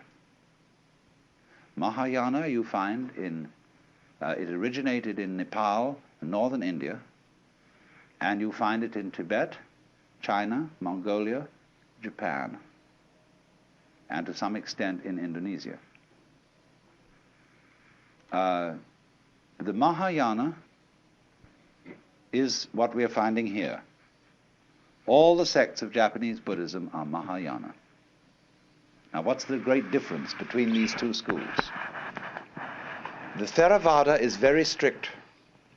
It's a way for monks, essentially, rather than laymen. And it is, you see, there are many ways of living Buddhism. It'll take me some time to show you this. The Theravada Buddhists are trying to live without desires, to have no need for wives or girls or husbands or boyfriends, not to kill anything at all, to live the strictest vegetarian way, and to strain your water so that you even don't eat any insects, little insects with it. And to this very strict way, and meditate all the time, and eventually attain nirvana, which will involve your total disappearance from the manifested world. The Mahayana feeling is that that is a dualistic point of view. You don't need to get away from this world to experience nirvana, because nirvana is what there is. It's here, it's now. So the ideal person of Mahayana is called a bodhisattva. This originally meant somebody on the way to becoming a Buddha, but in Mahayana it has a different meaning. It means somebody who has become a Buddha, but has gone back into the world, in the spirit of compassion, to help all other beings to become awakened. Well, now that's an endless task. It's like filling a well with snow, Put snow into a well and never fills up. So when at the Zen monastery, they've said their homage to the Buddha, the Dharma, that's say the Buddha's doctrine or method, and the Sangha, the order of followers of the Buddha, then they take 5 vows. And one of them is, however innumerable sentient beings are, I vow to liberate them all. Well, so you see there's no end to that. Never comes a time when all sentient beings are liberated. But actually, from the standpoint of one who is a Buddha, he sees everybody as liberated. In other words, if I were to be a Buddha, I wouldn't say, now look everybody, I'm a Buddha, and I'm more experienced than you, and I know more than you, and you owe me respect on that account. On the other hand, I would see you all as being exactly right where you are. All of you Buddhas, and even those of you who don't know it, it would be right for you not to know it at this moment. In talking about Buddhism in past seminars, I explained that it's absolutely fundamental to an understanding of Buddhism to recognize that its whole method of teaching is dialectic. That is to say, it consists of a dialogue between a teacher and a student. And the method of this dialogue is called upaya, that is to say, skillful means used by the teacher to bring about the enlightenment of the student. The word upaya meaning expert pedagogy in teaching, but meaning deceit when used in a political context. And since Buddhism is a dialogue, what you ordinarily understand as the teachings of Buddhism are not the teachings of Buddhism. They are simply the opening gambit or the opening process of this dialogue. And the point being that Buddhism is not a teaching. Its essence consists in a certain kind of experience, in a transformation of consciousness which is called awakening or enlightenment, which involves our seeing through or transcending the hoax of being a separate ego. And so a Buddhist does not have the same tendency that a Christian has to want to find out what his faith is by going back to the most original sources. There has always been a tendency in Christianity to ask, what did Jesus really teach? What is the pure New Testament, uncorrupted by theologians and by scribes who inserted things into the mouth of the master? It does not occur to Buddhists to have this attitude because of this dialectic pattern. You see, when you have an acorn, if it's a lively acorn, it grows into an oak. And that's the way it should be. In other words, it should develop into something. And so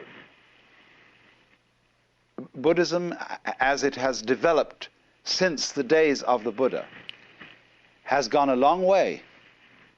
It has become sometimes more complex, sometimes more simple. But it has changed radically because the seed which the Buddha planted was alive. Now, for example, when we ask what are the Buddhist scriptures, you can get 2 answers to that question.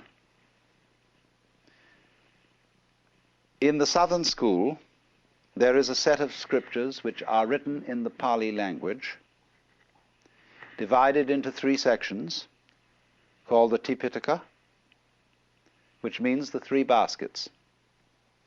Because these palm leaf manuscripts on which the sutras were eventually written down were, of course, carried around in baskets. And 3 baskets of these palm leaf manuscript volumes comprise the Buddhist scriptures. But you must remember that in the evolution of these scriptures, that the Buddha wrote nothing, nor did his immediate disciples. That's a very important thing to remember, that all Indian scriptures were for many centuries handed down orally. And so we have no clear guide as to their dates. Because when you hand down an oral tradition, you are not always likely to preserve certain historical landmarks.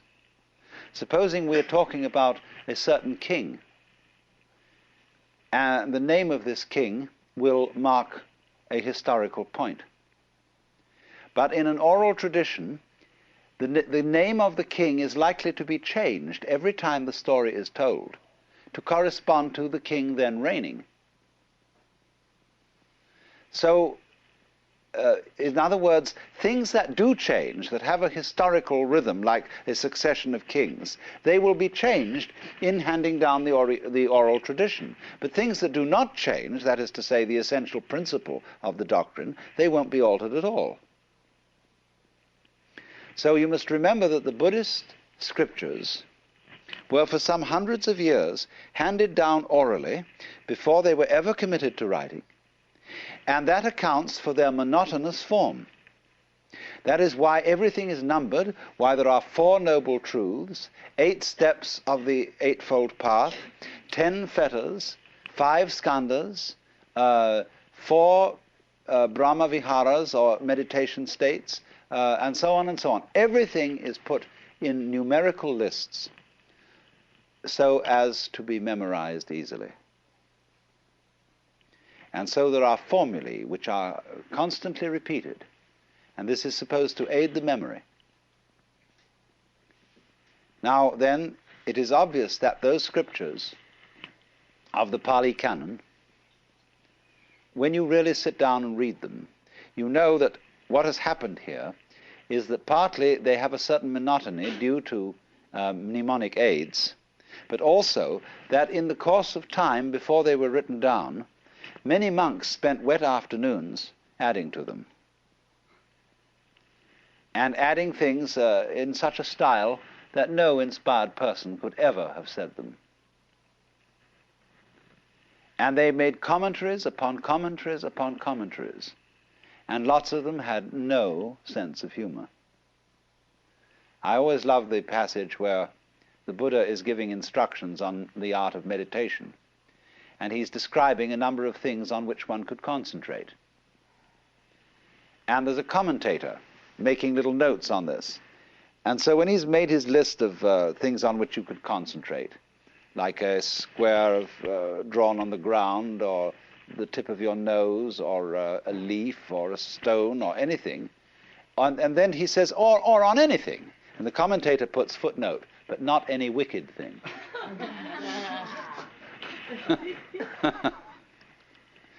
I mean, that's professional clergy for you, the world over. So this sort of thing has obviously happened. But you must remember that this is not, this accumulation, this attribution of one's own writings to the Buddha is not done in a dishonest way. It would be dishonest today with our standards of literary historicity and correctness. It would be very wrong of me to forge a document and pretend that it was written by some very venerable person, say by Dr. Suzuki or by Goethe. But centuries ago, both in the West and in the East, it was considered quite immoral to publish any book of wisdom under your own name, because you personally were not entitled to the possession of this knowledge. And that is why you always put on any book of wisdom the name of the real author, that is to say, the person who inspired you. So in this way, it is highly doubtful if the book of the wisdom of Solomon, at least it's not only doubtful, but it's perfectly certain that Solomon never wrote it, but that it was attributed to Solomon because Solomon was an archetype of the wise man. So in the same way, when for centuries various Buddhist monks and scholars wrote all kinds of sutras, scriptures, and ascribed them to the Buddha, they were being properly modest. They were saying, these doctrines are not my doctrines. They are the doctrines that proceed from the Buddha in me, and therefore they should be ascribed to Buddha. And so over and above the Pali canon, there is an enormous corpus of scriptures written originally in Sanskrit and subsequently translated into Chinese and Tibetan. We have very inadequate manuscripts of the original Sanskrit, but we have very complete Chinese and Tibetan translations. And so it is primarily from Chinese and Tibetan sources that we have the Mahayana canon of the scriptures over and above the Theravada canon, which is written in the Pali language. Pali is a softened form of Sanskrit, whereas in Sanskrit one says nirvana, in Pali one says nibbana. Sanskrit says karma, Pali says kamma. Sanskrit says dharma, Pali says dhamma. It's very, very similar language, but it's softer in its speech, articulation. Now, it's a general feeling among scholars of the West that the Pali scriptures are closer to the authentic teachings of the Buddha than the Sanskrit ones.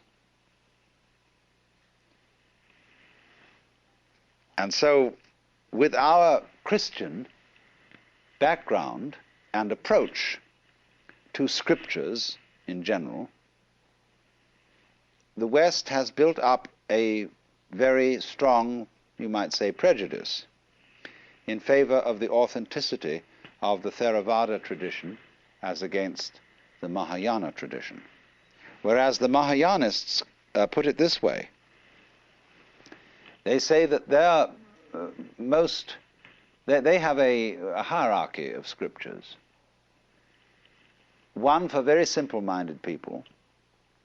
The next, they have about 4 grades, going progressively to the scriptures for the most intelligent people. And they say that the Buddha preached that to his intimate disciples first. And then slowly, as he reached out from the most intimate group to others, he came down to what is now the Pali Canon, as the scriptures for the biggest dunderheads. But that the ones that he preached first were not revealed until long, long after his death.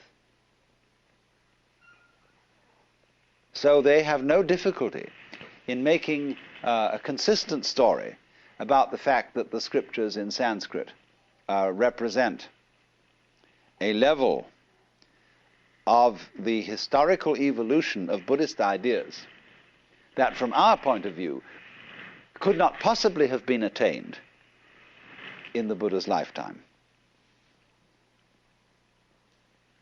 But you see, they say, though the latest revealed was actually the first taught to the in-group. Well, you've got to make allowances for these differences in points of view and not entirely project Western standards of historical and documentary criticism onto Buddhist scriptures. Because, as I said, it is in the essence of Buddhism to be a developing process, because it is a dialogue. So then, you can see the initial steps of the dialogue in our earliest or presumed earliest records of Buddhism. In the Four Noble Truths, where you have it put out that the problem which Buddhism faces is suffering. This word dukkha, which we translate suffering, is the opposite of sukha. Sukha means what is sweet and delightful. Dukkha means the opposite, what is bitter and frustrating. And Mahayanists will explain that the Buddha always taught by a dialectical method. That is to say, when people were trying to make the goal of life the pursuit of sukha, that is to say, the pursuit of happiness, he counteracted this wrong view by teaching that life is essentially miserable. When people thought, for example, that there is a permanent and eternal self in each one of us, and clung to that self, the Buddha, in order to counteract this one-sided view, taught the other extreme doctrine that there is no fixed self in us, no ego. But a Mahayanist would always say, the truth is the middle way. Neither sukha nor dukkha, neither atman nor anatman, self nor non-self. The whole point is like this. Once when R.H. Blythe was asked by some students, do you believe in God? He answered, if you do, I don't. If you don't, I do. And so in much the same way, all Buddhist pedagogics, teaching, is specifically addressed not to people in general, but to the individual who brings a problem. And wherever he seems to be overemphasizing things in one way, the teacher overemphasizes in the opposite way, so as to arrive at the middle way. So then, with this emphasis on life is suffering, it's simply saying, this is the problem we're dealing with. We hurt. We, human beings, feel pretty unfairly treated because we are born into a world so arranged that the price that we pay for enjoying it, that is to say, for having sensitive bodies, is that these bodies are at the same time, because they are sensitive, capable of the most excruciating agonies. Isn't that a nasty trick to play on us? What are we going to do about it? This is the problem. So then when the Buddha says, the cause of suffering is desire, Trishna is our word thirst, and may perhaps be translated desire in a very general sense, or perhaps better craving, clinging, grasping, something like that. He is saying now, I'm going to make this suggestion. You suffer because you desire. Now supposing then you try not to desire, and see if by not desiring you can cease from suffering. Or you can put the same thing in another way.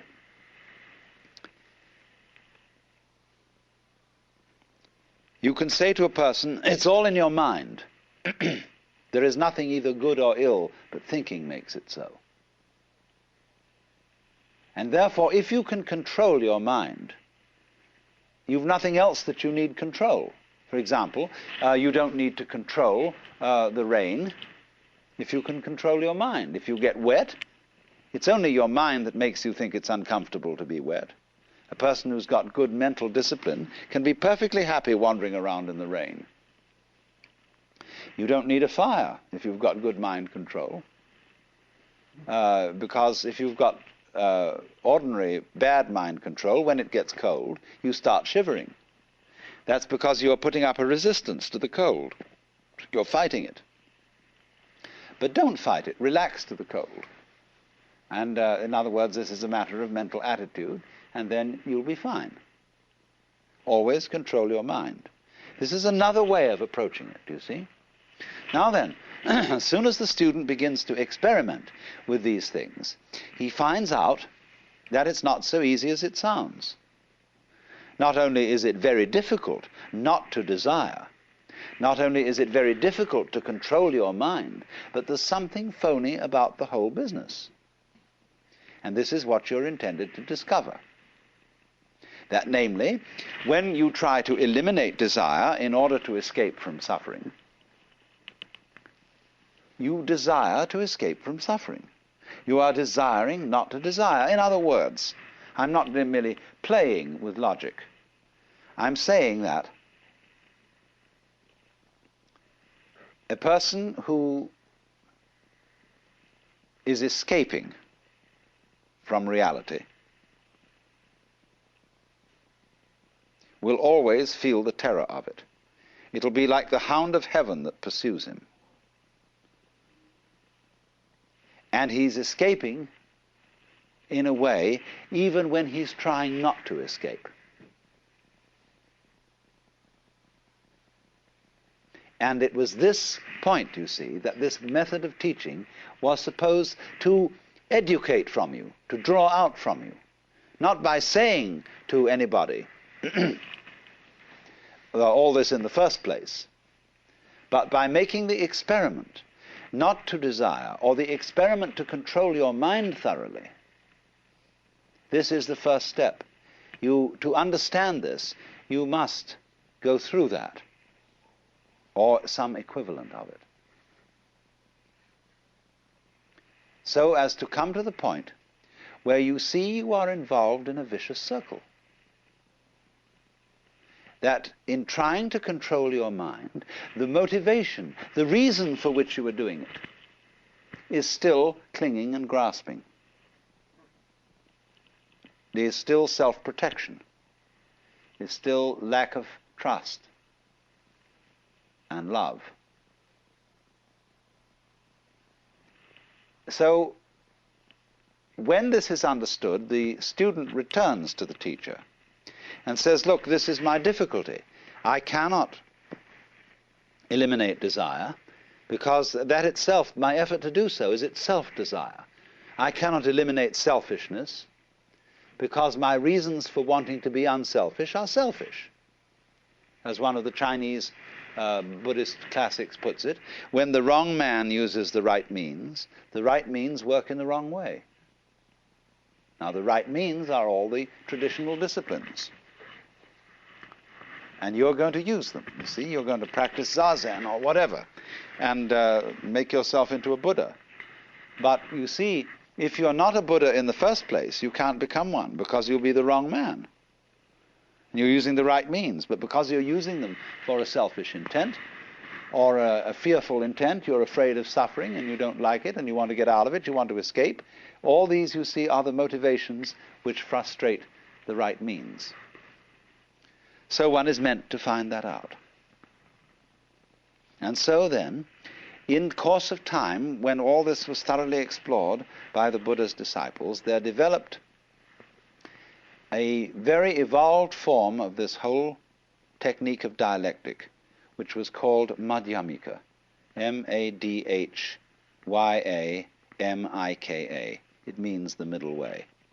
But it was a form of Buddhist practice and instruction developed by Nagarjuna, Nagarjuna, who lived approximately in 200 AD.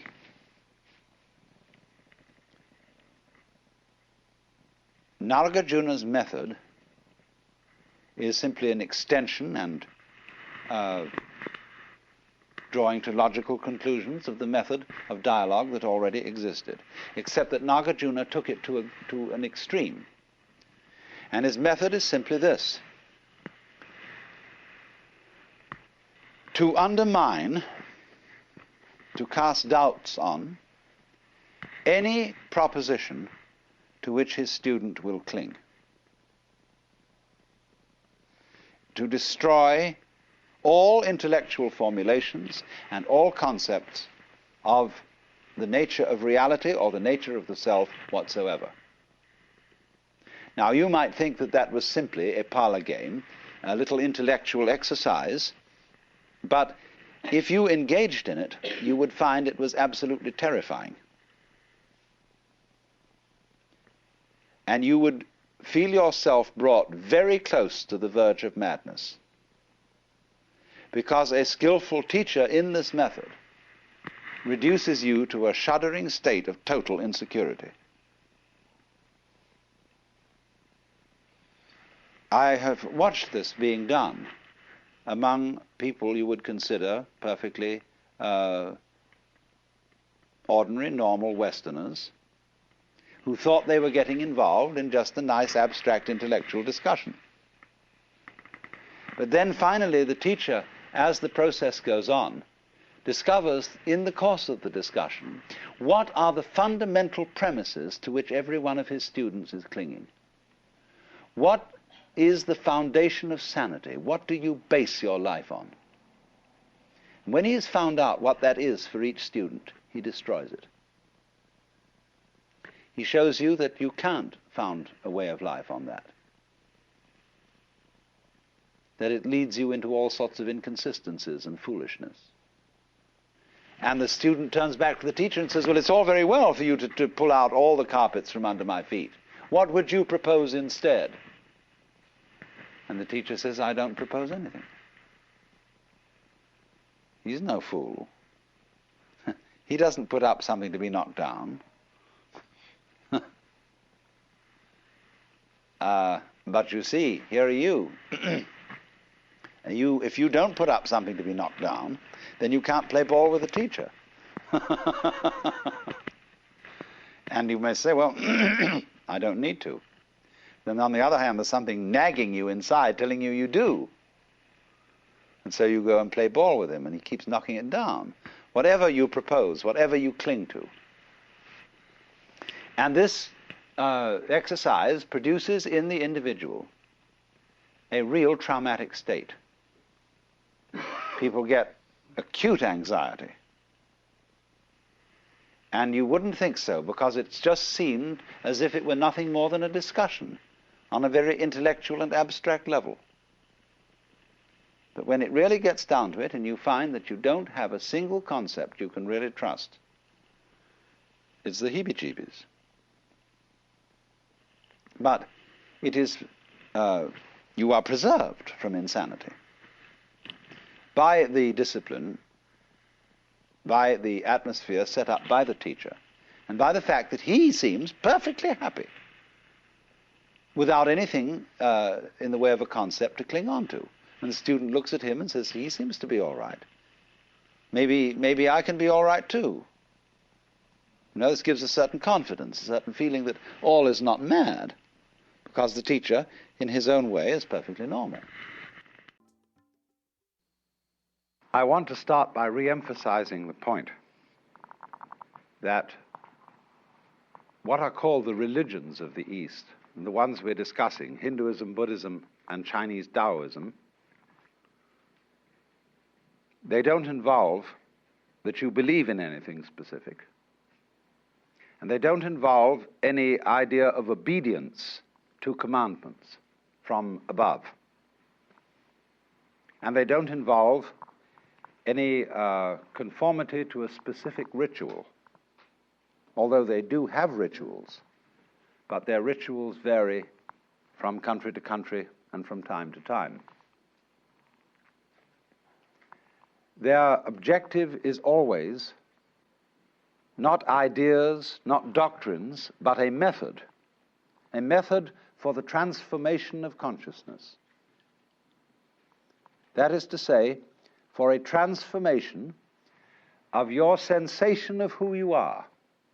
And I emphasize the word sensation because it's the strongest word we have for feeling directly. When you put your hand on the corner of a table, you have a very definite feeling. And when you are aware of existing, you also have a definite feeling.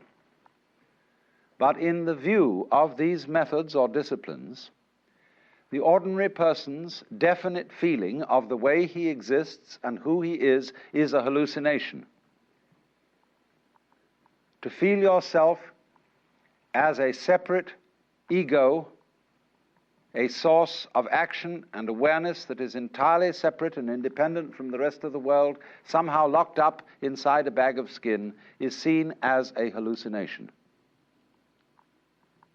That you are not a stranger in the earth, that comes into this world either as a result of a natural fluke or being a sort of spirit that comes from somewhere else altogether. But that you, in your fundamental existence, you are the total energy that constitutes this universe. Playing that it's you. Playing that it's this particular organism. And even playing that it's this particular person. Because the fundamental game of the world is a game of hide and seek. That is to say, that the colossal reality, the energy that is everything, that is a unitary energy, that is one, plays at being many, at manifesting itself in all these particulars that we call you and you and you and you and you and you and you and you and this and that and all around us. And it's fundamentally a game. And you can say that this goes really for all the systems that I'm talking about. It's the basis of Hinduism, of Buddhism, and of Taoism, this intuition. Now, today we're going to talk about Buddhism. Buddhism is an offshoot of Hinduism. You could, in a way, call it a reform of Hinduism, or Hinduism stripped for export. It originates in northern India, close to the area that is now Nepal, shortly after 600 BC. There was a young prince by the name of Gautama Siddhartha who became the man we call the Buddha. Now, the word Buddha is not a proper name, it's a title. And it's based on the Sanskrit root Buddh, B-U-D-H, which means to be awake. And so you could say the Buddha is the man who woke up from the dream of life as we ordinarily take it to be and found out who he was, who he is. It's curious that this title was not something new. There was already in the whole complex of Hinduism the idea of Buddhas, of awakened people, and curiously they are ranked higher than gods.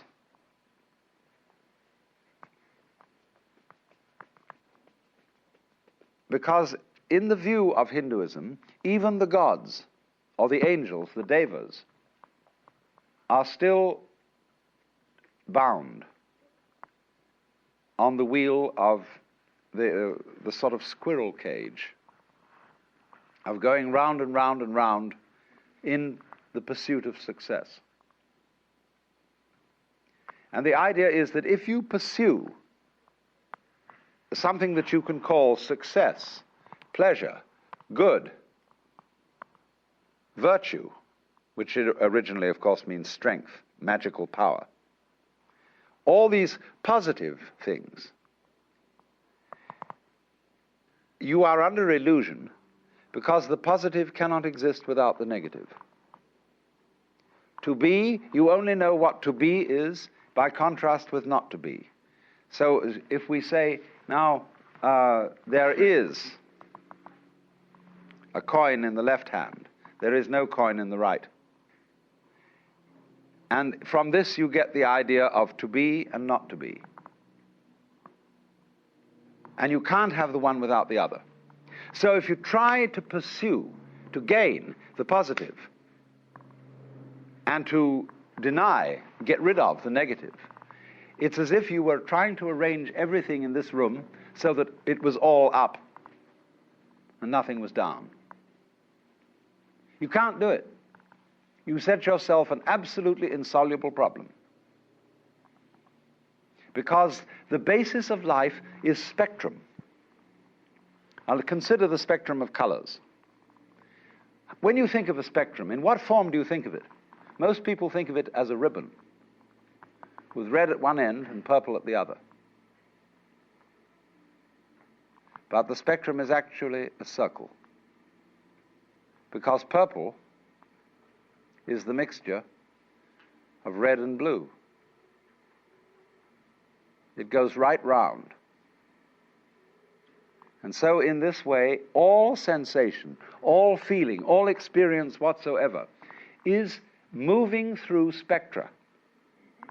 You don't only have the spectrum of color, you have a spectrum of sound, you have various complex spectra of texture, of smell, of taste, and you're constantly operating through all the possible variations of experience. And it implies that you can't know one end of the spectrum without also knowing the other. So if you wanted, if say your favorite color is red, and you wanted only red, and you had to exclude, therefore, blue and purple. Without blue and purple, you can't have red. Behind, of course, all the various colors in the spectrum is the white light. And behind everything that we experience, all our various sensations of sound, of color, of shape, of touch, there's the white light.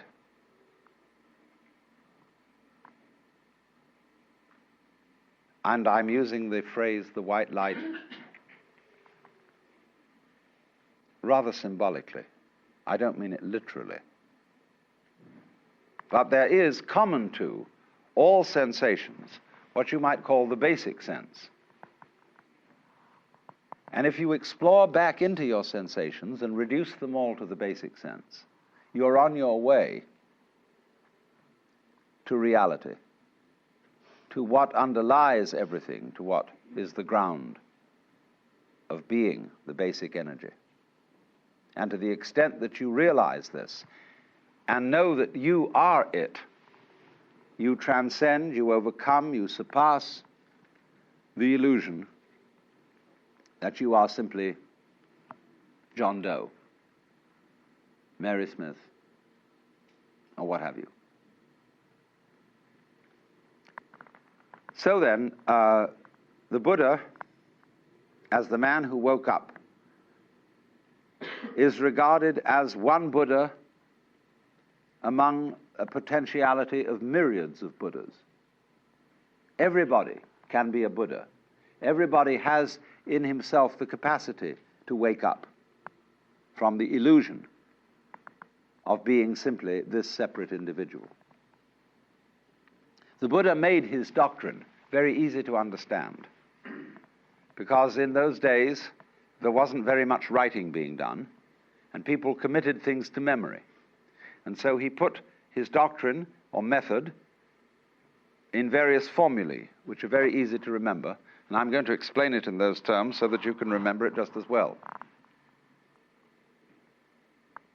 He, of course, practiced the various disciplines that were offered in the Hinduism of his time, but he found in a certain way that they had become unsatisfactory, because they had overemphasized asceticism, had overemphasized putting up with as much pain as you can. There was a feeling, you see, that if the problem of life is pain, let us suffer.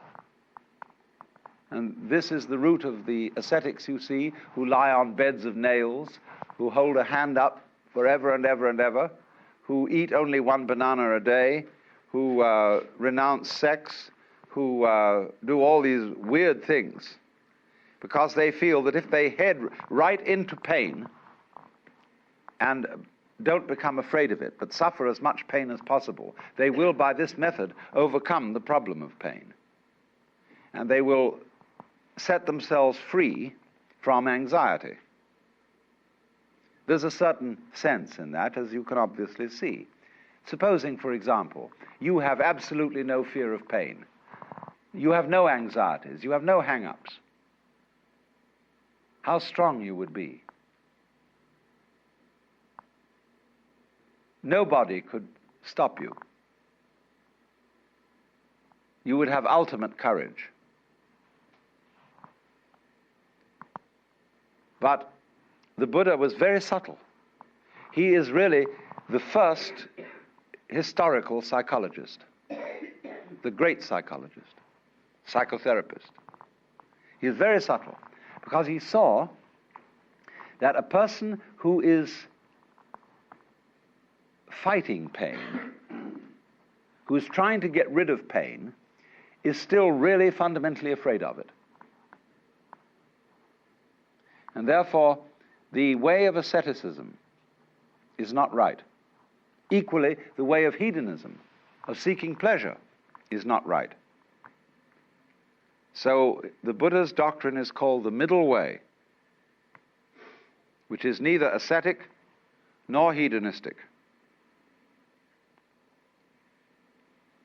So it's summed up in what are called the Four Noble Truths.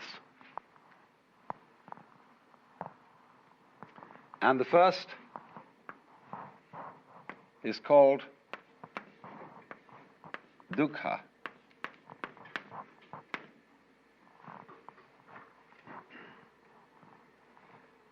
Dukkha means suffering in a very generalized sense.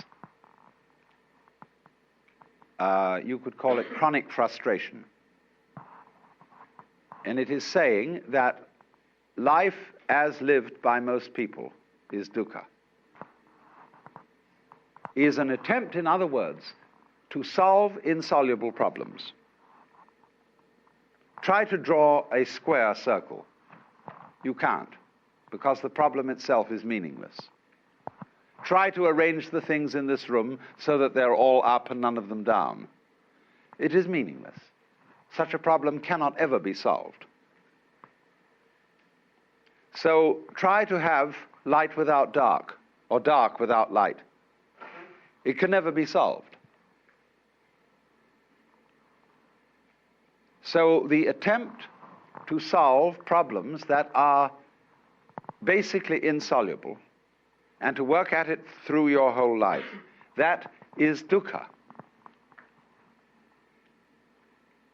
Now, he went on to analyze this, that there are what he called three signs of being. The first is dukkha itself, frustration. The second is anitya. And this means the letter A in Sanskrit at the beginning of a word is often the equivalent of our non. So nitya means permanent. Anitya means impermanent. That every manifestation of life is impermanent. And therefore, our quest to make things permanent, to straighten everything out, to get it fixed, is an impossible and insoluble problem. And therefore, we experience dukkha, or this sense of fundamental pain and frustration, as a result of trying to make things permanent. And the third sign of being is called anatman. Now, you know from my talk on Hinduism that the word atman means self. Anatman means, therefore, non-self. That there is in you no real ego. Now, I've explained that already. I've explained, in talking about Hinduism, that the idea of the ego is a social institution. It has no physical reality. It is simply, the ego is your symbol of yourself. Just as the word water is a noise which symbolizes a certain liquid reality, so the idea of the ego, the role you play, who you are, is not the same as your living organism. Your ego has absolutely nothing to do with the way you color your eyes, shape your body, circulate your blood. That's the real you. But it's certainly not your ego, because you don't even know how it's done from the standpoint of your conscious attention. So the idea of anatman is firstly that the ego is unreal. There isn't one.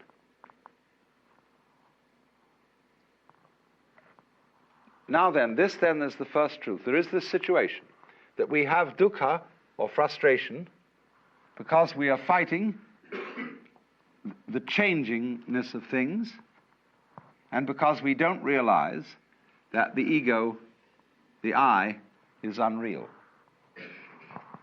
The second of the Four Noble Truths is then called Trishna.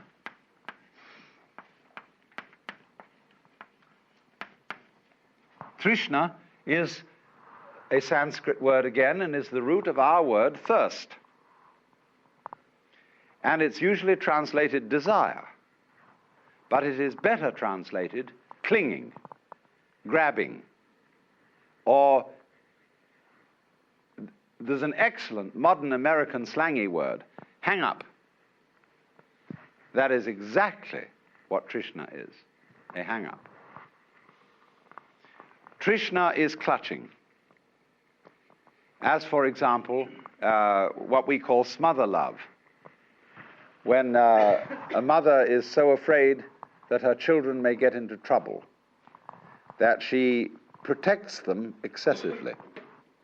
And as a result of this, prevents them from growing.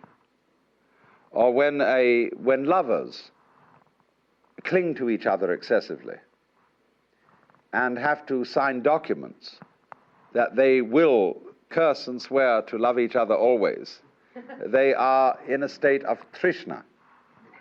And this is the same thing as holding on to yourself so tightly that you strangle yourself. Now, so the second truth then about Trishna is that the cause of dukkha is Trishna. Clinging is what makes suffering. If you don't recognize that this whole world is a phantasmagoria, an amazing illusion, a weaving of smoke, and you try to hold on to it, you see, then you start suffering. Seriously suffering. Trishna is in turn based upon avidya.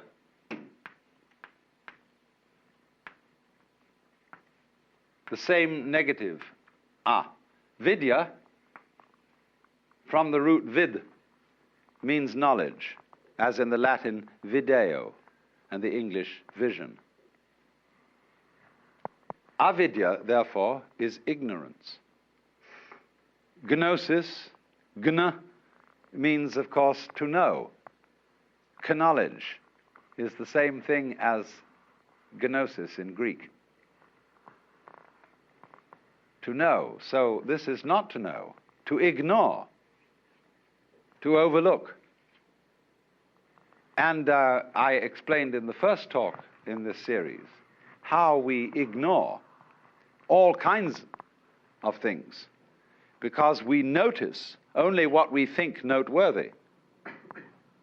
And therefore our vision of everything is highly selective. We pick out certain things and say that's what's there, just as we select and notice the figure rather than the background. Sometimes I draw this on the blackboard and ask the question, what have I drawn? What would you say? What have I drawn? A circle. Any other suggestions? A hole in the glass. Yeah, you're getting the point. I've drawn a wall with a hole in it, you see. But ordinarily, you've been reading my books. So, but ordinarily people see the ball, the circle, the ring or whatever, and never think of the background, because they ignore the background. Just as one thinks that you can have pleasure without pain. You want pleasure of the figure and don't realize that pain is the background. So avidya is this state of restricted consciousness, restricted attention, that moves through life unaware of the fact that to be implies not to be, and vice versa. So now the third noble truth is called nirvana.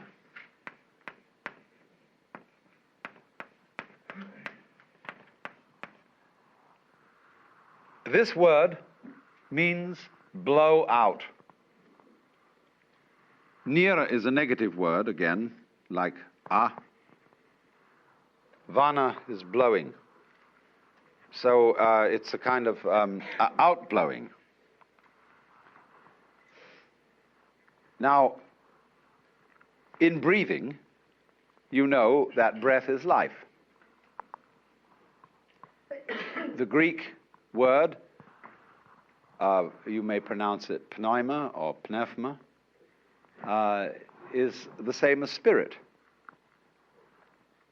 And spirit means breath. In the book of Genesis, when God had made the clay figurine that was later to be Adam, he breathed the breath of life into its nostrils. And it became alive, because life is breath. But now, if you hold your breath, you lose it. He that would save his life will lose it. So breathe in, breathe in, breathe in, get as much air as you can, and Trishna, cling. And you lose it. So nirvana means breathe out.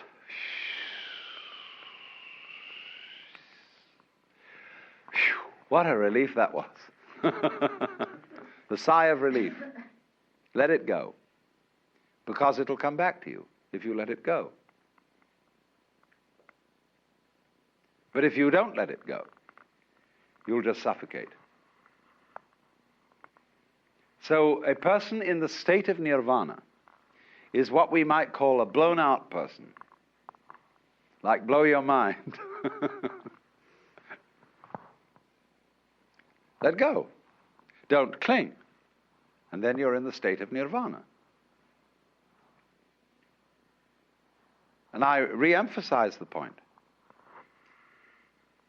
This is not, I'm not preaching, see? I'm not saying this is what you ought to do. I'm simply pointing out a state of affairs that is so.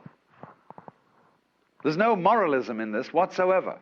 It's simply pointing out, like, if you put your hand into the fire, you'll get burned. You can get burned if you want to. That's okay. But if it so happens that you don't want to get burned, then you don't put your hand in the fire. So in the same way, if you don't want to be in a state of anxiety all the time, and again I emphasize, if you like to be anxious, it's perfectly all right. If that's, see, Buddhism never hurries anyone on. They say, you've got all eternity through which to live in various forms. And therefore, you don't have just one life in which you've got to avoid eternal damnation. You can go running around the wheel and the rat race and play that game just as long as you want to, so long as you think it's fun. But if there comes a time when you don't think it's fun, you don't have to do it.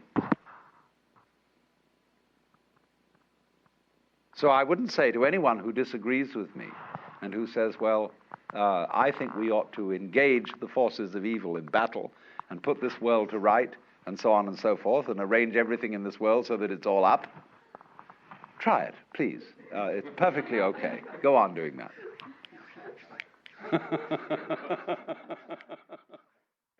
But if you see that it's futile, then you can let go. Don't try to cling. Relax. And if you do that, you're in the state of nirvana. And you become a Buddha. And of course it means that you become a rather astonishing person. You may, of course, be subtle about it and make like you're a very ordinary person so that you don't get people mixed up. And so in Buddhism, the Buddha explained that his doctrine, his method, was a raft. It's sometimes called a yana. The word Y-A-N-A, yana, means a vehicle, a conveyance. And when you cross a river on a raft, and you get to the other shore, you don't pick up the raft and carry it on your back. You leave it behind. But people who are what I would call hooked on religion are always on the raft. They're going back and forth, back and forth, back and forth on the raft. So the clergyman tends to turn into a ferryman who's always on the raft and never gets over to the other shore himself. Now, there's something to be said for that, because how are we going to get the raft back to the first shore to bring over the other people? See? Somebody has to volunteer to take the back journey. But he must be awfully careful to realize that the real objective is to get the people across and set them free. If you dedicate yourself to ferrying people across, don't ask them to come back on the raft with you, because you'll get overcrowded and people will think that the raft is the goal rather than the other shore. So when I find this in actual practice, that when clergymen do not ever ask for money, and it's all right, like a doctor who simply charges a fee. Says, you come to me, you pay me so much. But the clergyman says, he doesn't say pay me so much. He says, we would like your pledge, your voluntary contribution. See, and then nobody knows what to give. That's the idea of the raft. Now then, the fourth noble truth is called marga.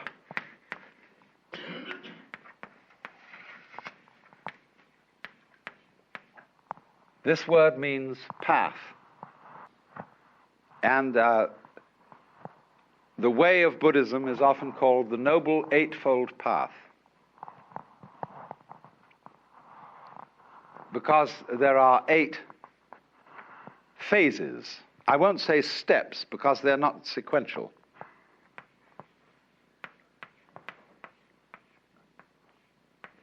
Samyak is a very curious phrase. It doesn't mean right in our sense of correct.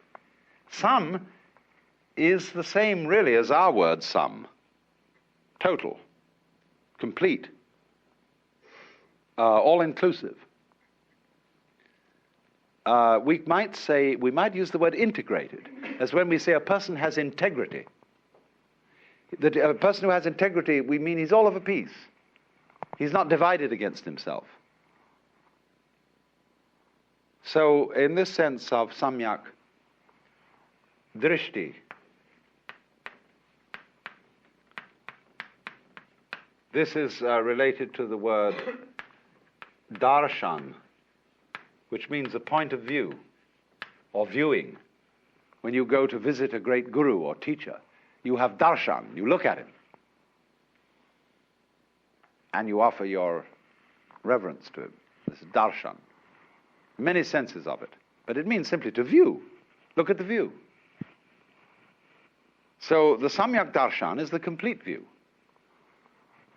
For example, let's take the constellation called the Big Dipper. We look at it from a fairly restricted zone in space, And it always seems, whatever the season of the year, because we're so far away from it, that those stars in the Big Dipper are in the same position. But imagine looking at it from somewhere else in space altogether, and those stars would not look like a dipper.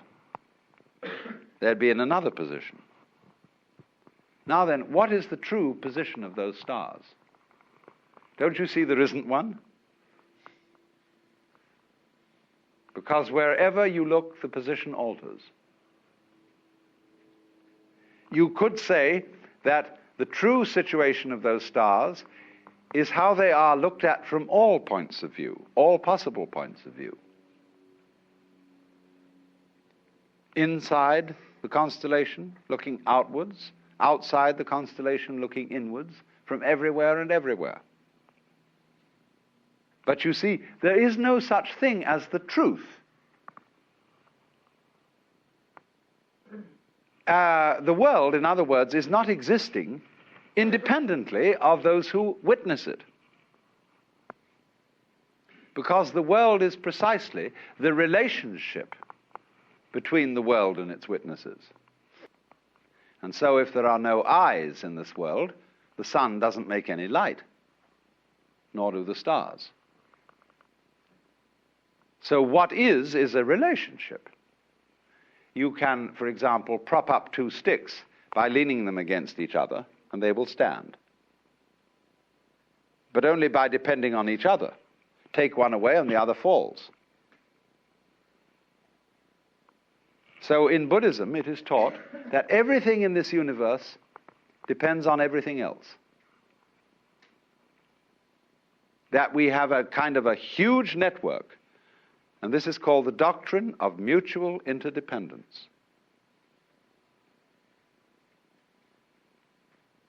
All of it hangs on you, and you hang on all of it, just as the two sticks support each other. And this is conveyed in a symbol which is called Indra's net. Imagine a multidimensional spider's web in the early morning covered with dewdrops.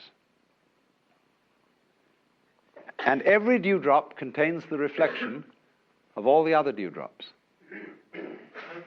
And in each reflected dewdrop, the reflections of all the other dewdrops in that reflection. And so ad infinitum. That is the Buddhist conception of the universe in an image. The Japanese call that jiji muge. A ji means a thing event, a happening. So between happening and happening, mu, there is no ge, separation. Jiji muge. Now, so the first phase of the Eightfold Path has to do with one's view, understanding of the world. The second phase has to do with action, how you act. Buddhist idea of ethics is based on expediency. If you are engaged in the way of liberation and you want to clarify your consciousness, doing that is inconsistent with certain kinds of action. So every Buddhist makes 5 vows, 5 precepts. And you may perhaps have heard the Buddhist formula of taking what is called Panchasila, the 5 precepts. And they take what are called Tisarana, the 3 refuges, and the 5 precepts.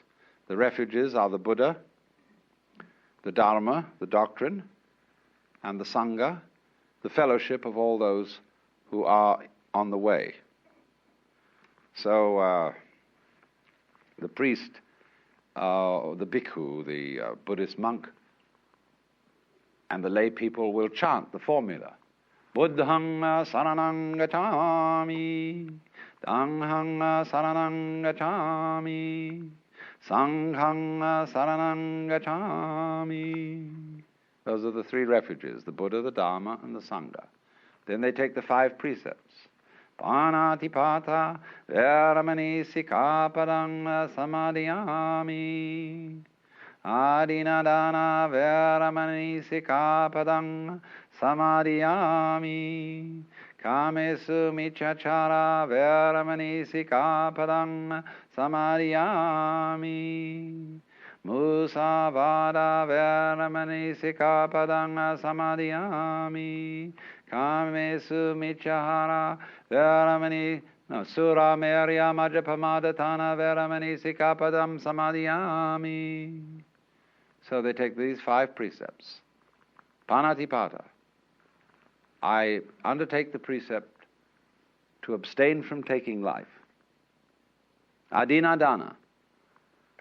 I undertake the precept to abstain from taking what is not given. Kamesu mityahara. I undertake the precept to abstain from exploiting the passions. Musavada. I undertake the precept to abstain from falsifying speech. Sura merya majapamadatana. I undertake the precept to abstain from being intoxicated by sura, merya, and majapamadatana, whatever they were.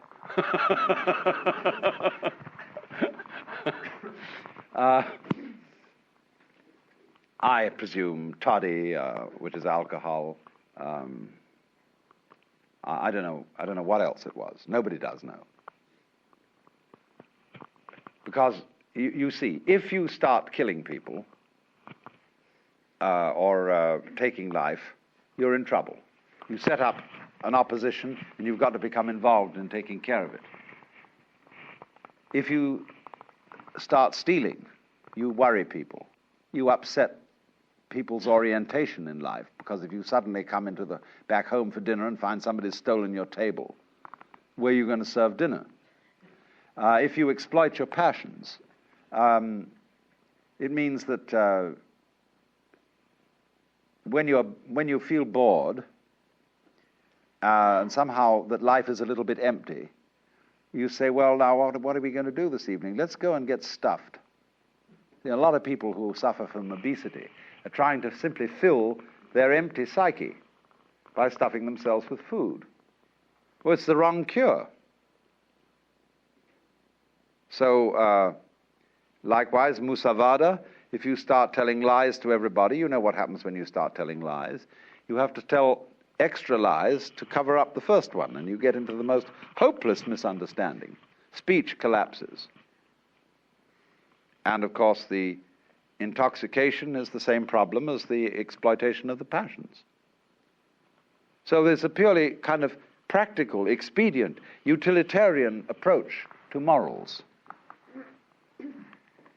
There's another side to this which doesn't enter into the precepts, which I will explain later. So that's the third phase of the Eightfold Path. Then the second phase. Then the third phase has to do with your mind, with your state of consciousness.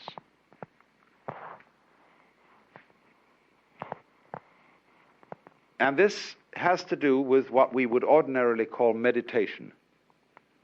There are the two final, the seventh and eighth aspects of the path are called samyak smriti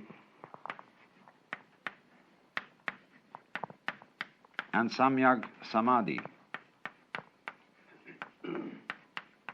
Smriti means recollection.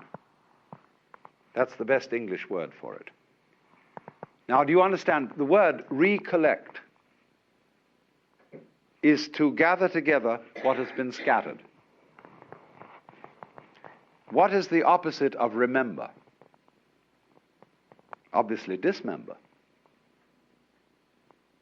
What has been chopped up and scattered becomes remembered. So in the Christian scheme, do this in remembrance of me. You see, the Christ has been sacrificed, chopped up. But the Mass is celebrated in remembrance. One of the old liturgies says the wheat which has been scattered all over the hills and grows up is gathered again into the bread. Remembered. Go back to your Hindu basis. The world is regarded as the dismemberment of the self, the Brahman, the Godhead. The one is dismembered into the many. So remembrance is realizing again that each single member of the many is really the one. So that's recollection. You can think of it too in another way, and it's really the same way if you think it through. I'm going to leave you with a few puzzles so that you can think them through, and I won't explain them. But another way is to be recollected, is to be completely here and now. Are you here and now? Are you really here? There was a wise old boy who used to give lectures on these things, and he would get up and not say a word. He would just look at the audience. And he'd examine every person individually. And they'd all start feeling uncomfortable. He wouldn't say anything. He'd look at them all. And then he'd suddenly say, "Wake up! You're all asleep. And if you don't wake up, I won't give you any lecture." Are you here, recollected? See, most people aren't. They're bothering about yesterday and wondering what they're going to do tomorrow. And aren't all here. That's the definition of sanity, to be all there. So to be recollected is to be completely alert, available for the present. Because that's the only place that you are ever going to be in. Yesterday doesn't exist. Tomorrow never comes. There is only today. A great Sanskrit sort of invocation says, "Look to this day, for it is life." In its brief course lie all the realities of our existence. Yesterday is but a memory. Tomorrow is only a vision. Look well, then, to this day. Such is the salutation of the dawn. So, Smriti means, then, recollectedness in the sense of being all here. In the sense that this is the only where there is. Then beyond that comes samadhi. Again, notice the presence of this word S-A-M, sam. Samadhi is integrated consciousness in which there is no further separation between the knower and the known, the subject and the object.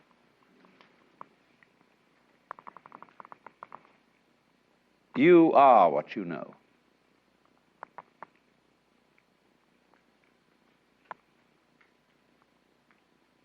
Now we think, in the ordinary way, that we are the witnesses of a constantly changing panorama of experience, from which we, as the knowers of this, in a way stand aside and watch it. We think of our minds as a kind of tablet upon which experience writes a record, and the tablet is always there, although the experience goes by. And eventually the experience, by writing so much on the tablet, wears it out. It's all scratched away, and you die. See? But actually, if you will investigate this, and you have to experiment on this because I cannot explain it to you in words, you can only find it out for yourself. There is no difference between the knower and the known. When you say, I see a sight, I feel a feeling, you are using redundant language. I see implies the sight. I feel implies the feeling. Do you hear sounds? No. You just hear. Or you can say there are sounds. Either one will do.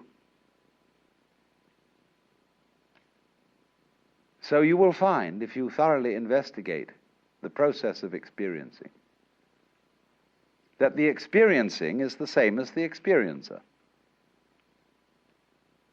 And this is the state of samadhi. I put it originally in this form, that the organism and the environment are a single behavioral process. So, likewise, is the knower and the known.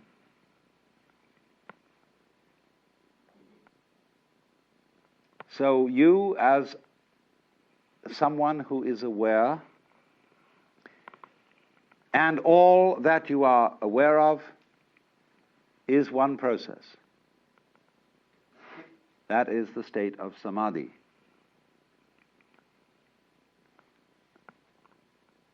And you get to that state by the practice of meditation.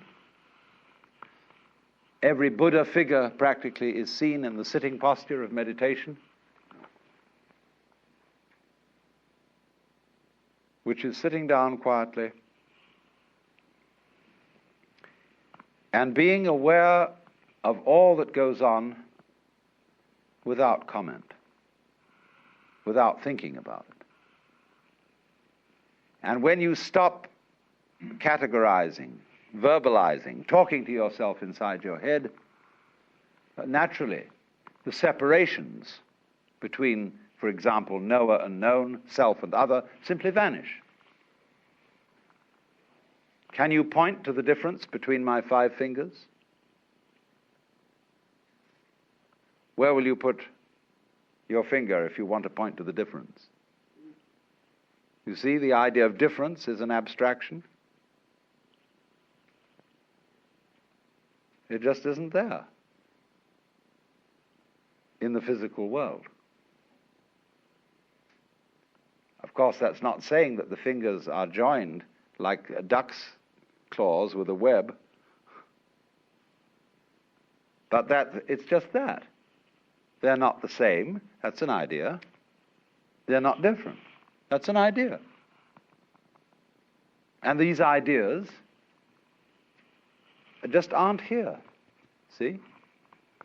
You can't point to it. You can't put your finger on it. Get then to the state of affairs where you see the world free from concepts.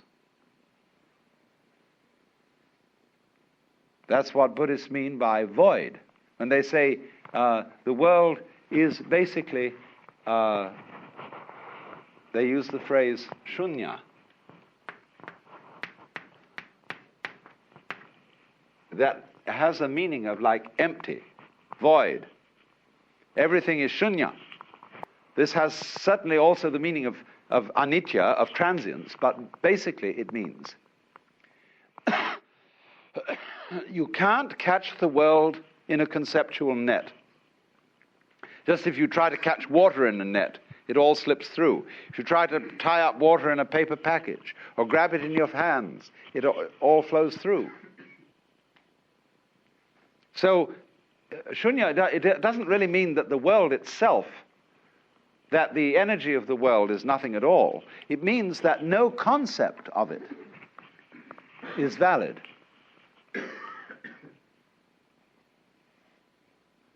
You cannot make any one idea or belief or doctrine or system or theory tie the thing up.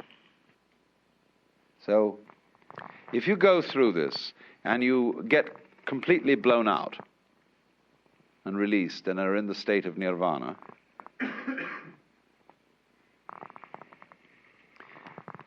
for no reason that anybody can explain, Just as, for example, as I pointed out, when you see that you can't change yourself, you can't lift yourself up by your own bootstraps, you then get a new access of psychic energy. So in exactly the same way, when you get to this state of nirvana, there wells up from within you what the Buddhists call karuna, or compassion. The sense that you aren't different from everybody else. Everybody else's suffering is your suffering. And so this tremendous sense of solidarity with all other beings arises. So that he who reaches nirvana doesn't, as it were, withdraw into a sort of isolated peace, but is always coming back into the world, into the difficulties, into the problems of life, in compassion for everyone else. You can't be saved alone,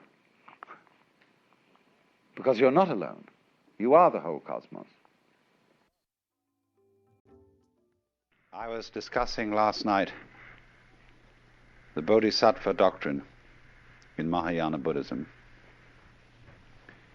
and comparing it or relating it to the two great tendencies in Indian spirituality: anti-worldliness or otherworldliness, and world affirmation, and showing how the idea that the highest kind of a Buddha is in a certain way a non-Buddha. The highest kind of a Buddha is like an ordinary person.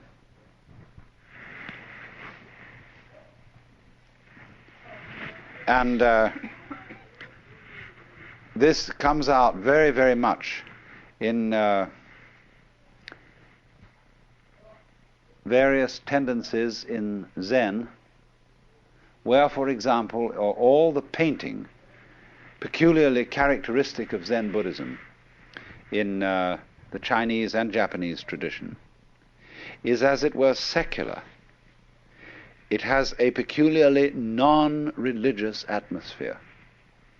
That is to say, the painting of Shingon sect and Tendai sect, as you saw it in the museum today, was religious painting.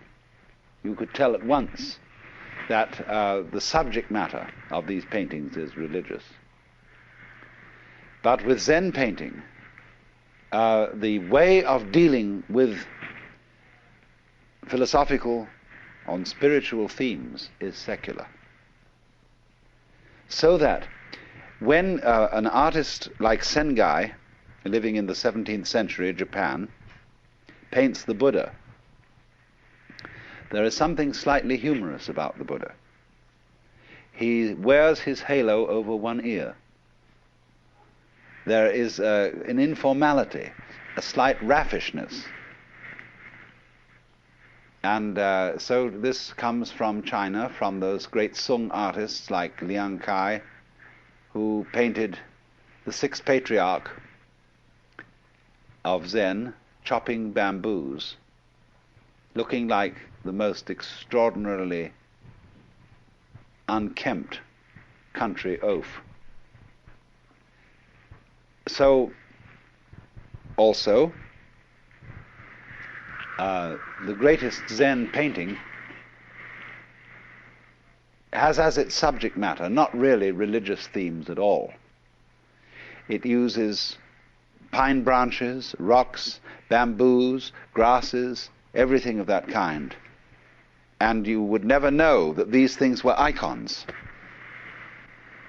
Likewise also in poetry, which we will go into more extensively in the future. The superb expression of Zen poetry is derived from the Chinese poet Hokoji, who says, "Wondrous action, supernatural power. Drawing water, carrying fuel.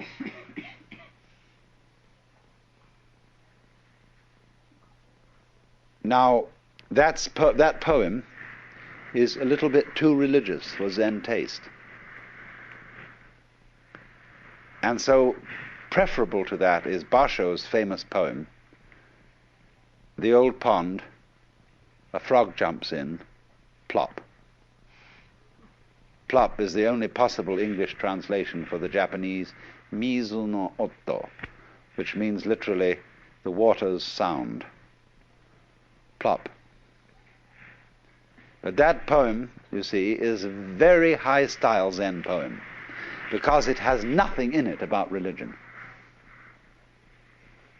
There is a poem on the edge, which also was written by Basho, which says, "When the lightning flashes, how admirable he who does not think life is fleeting."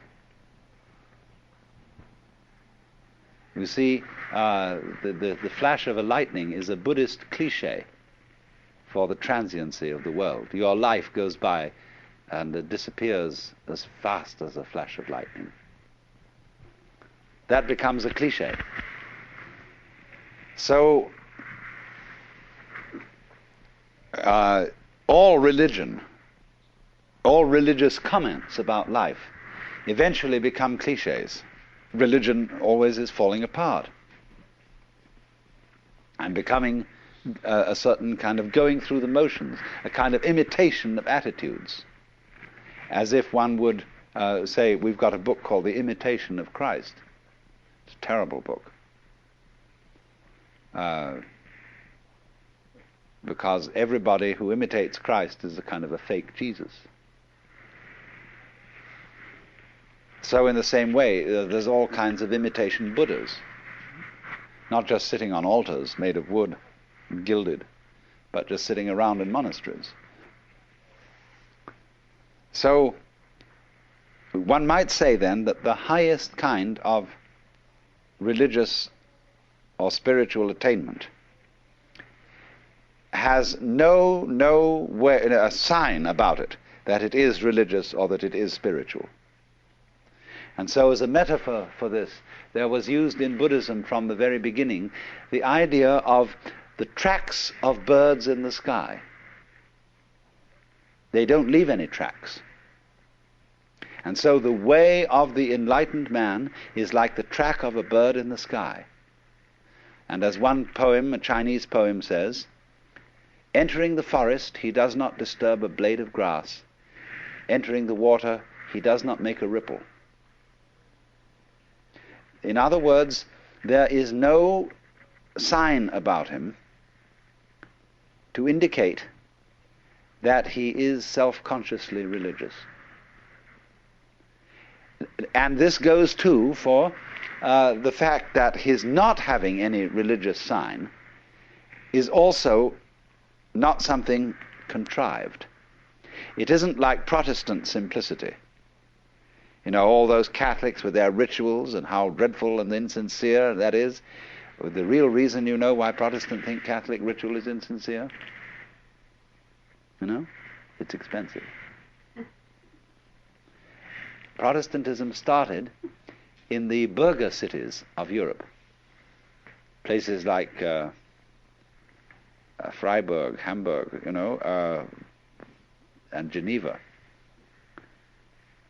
Because the merchant class, who were the foundation of the bourgeoisie, got annoyed because every time a saint's day came around, all their employees got a day off because it was a holy day and they had to attend Mass. There were so many of these nuisance holy days, and all these contributions that were assessed by the church, buying your way out of purgatory and saying masses for the dead and so on and so forth, they found this not very economical. The priests were getting the money instead of the merchants. And so they decried as unbiblical and irreligious and wasteful all the finery of the Catholic religion and wanted something plain and simple. So it became, in course of time, a sign of being really religious to avoid rituals and to avoid colorful clothing and splendor in churches, and to be as ordinary as possible. But that is not yet the real religion of me giving no sign of having a religion, because this simplicity and absence of ritual itself becomes a sign, a way of advertising how spiritual you are. So the completely bodhisattva type of person doesn't leave any track, either by being religious overtly or by being non-religious overtly. How will you be neither religious nor non-religious? See, that's the great test. How will you avoid that trap of being one or the other? It's like, are you a theist or are you an atheist? See, the theist is caught by God and the idea of God, the belief in God, but the atheist is equally caught. Because an atheist is very often an atheist because he cannot stand the idea that God is watching him all the time. That there is this constant all-seeing eye prying on your most private life. And that there's this, you know how when you're a child in school and you're writing something or doing arithmetic and the teacher walks around the class and looks over your shoulder. Nobody wants to be watched like that.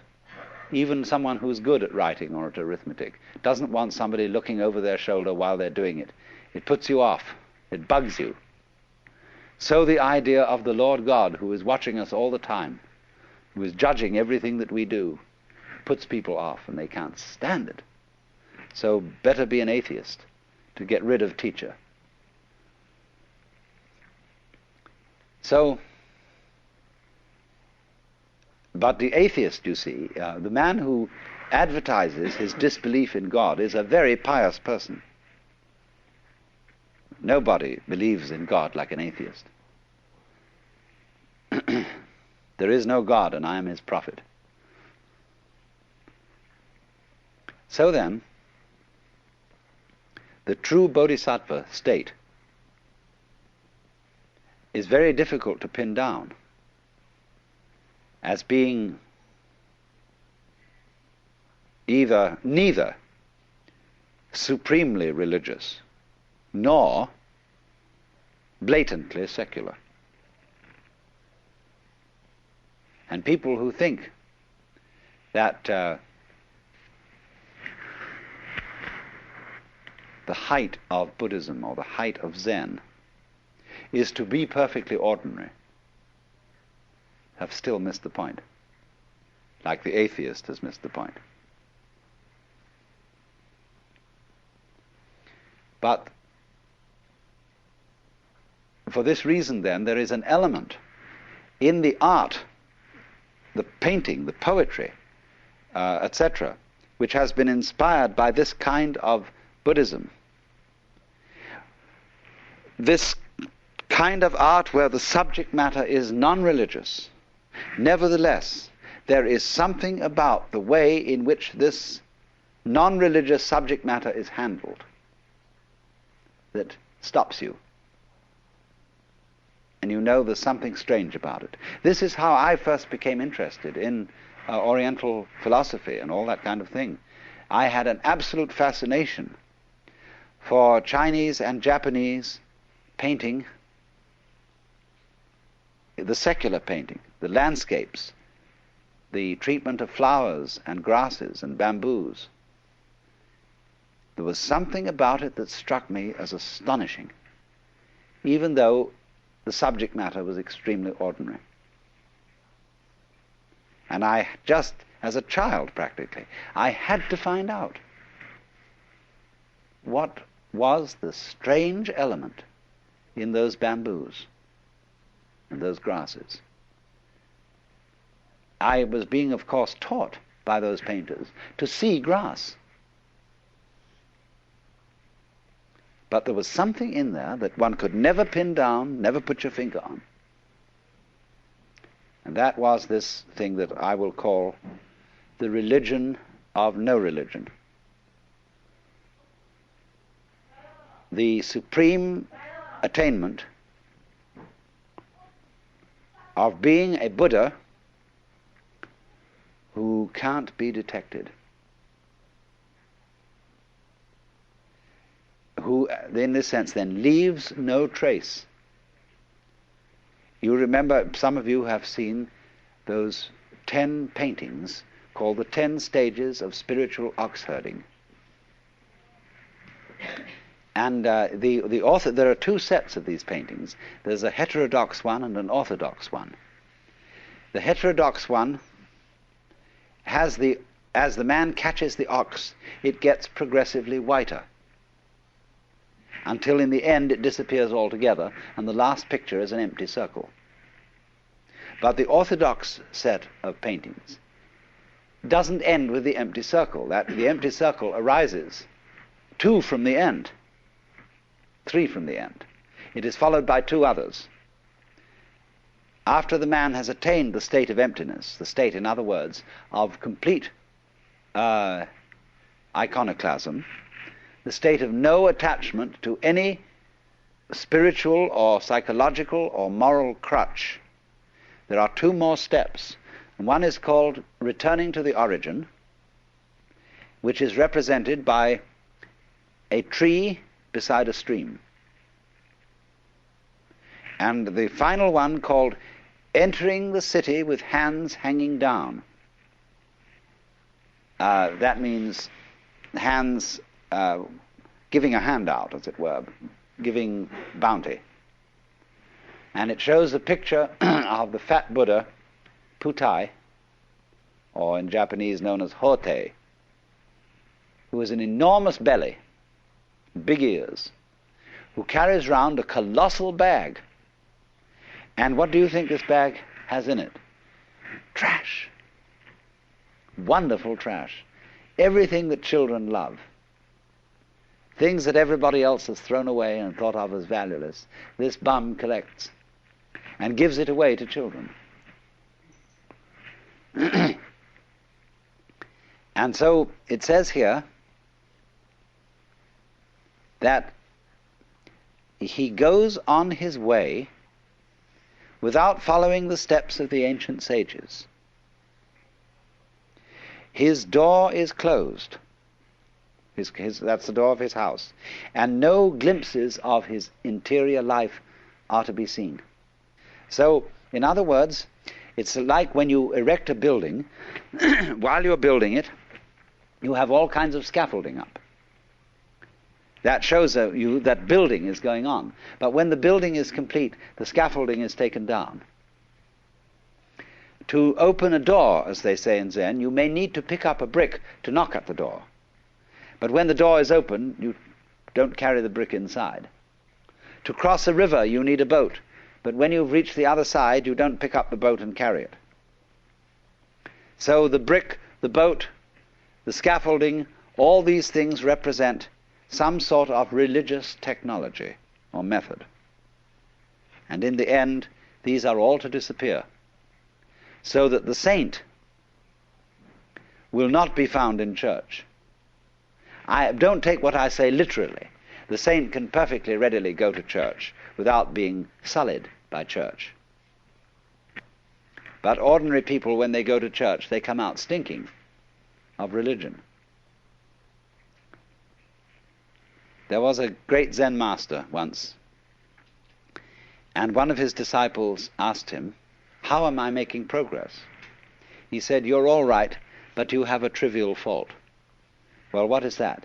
He said, "You have too much Zen."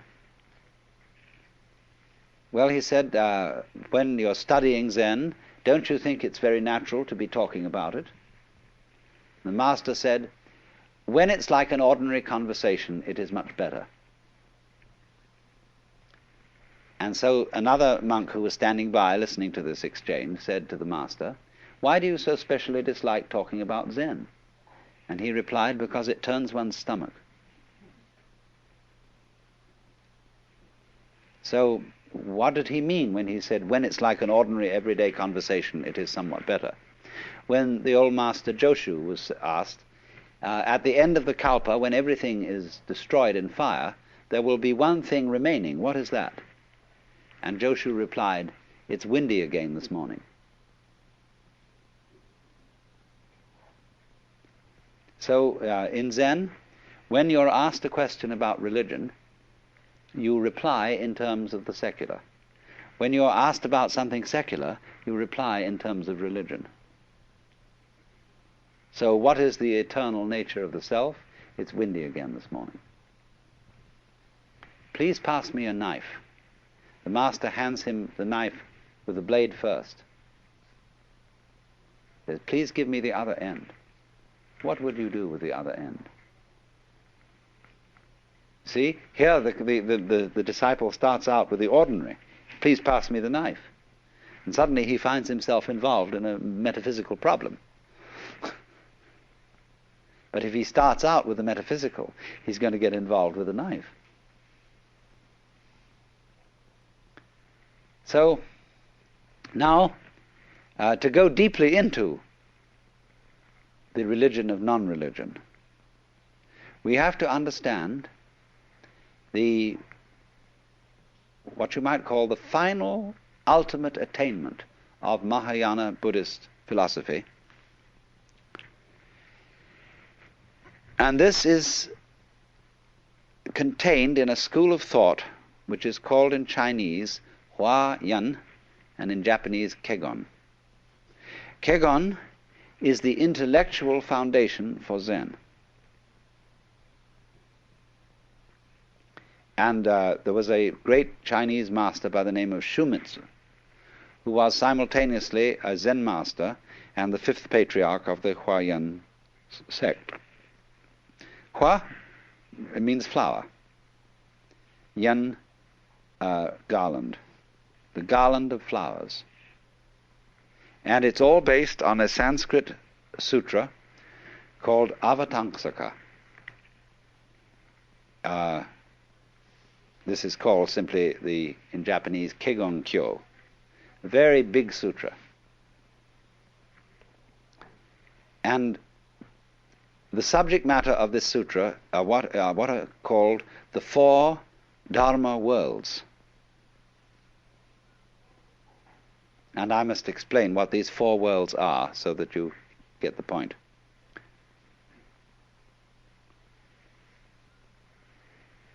First of all, there is a level of being which we will call Ji. The word Ji, which is Japanese way of pronouncing the Chinese Chur, is the world of things and events. What you might call the common sense world, the everyday world that our senses normally record.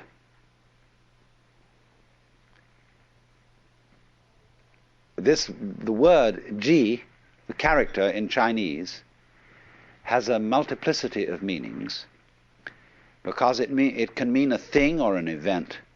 It can also mean business, an affair, not in a love affair, but something in the way the French say les affaires, for business. Something important. It can also mean affectation. Putting something on or showing off. And so a person who is a master in Zen is called Buji, which means no business, no affectation, nothing special. The poem says, on Mount Lu there is misty rain, and the river Jiang is at high tide. When you have not been there, your heart is filled with longing. But when you have been there and come back, it was nothing special. Misty rain on Mount Lu, river Jiang at high tide.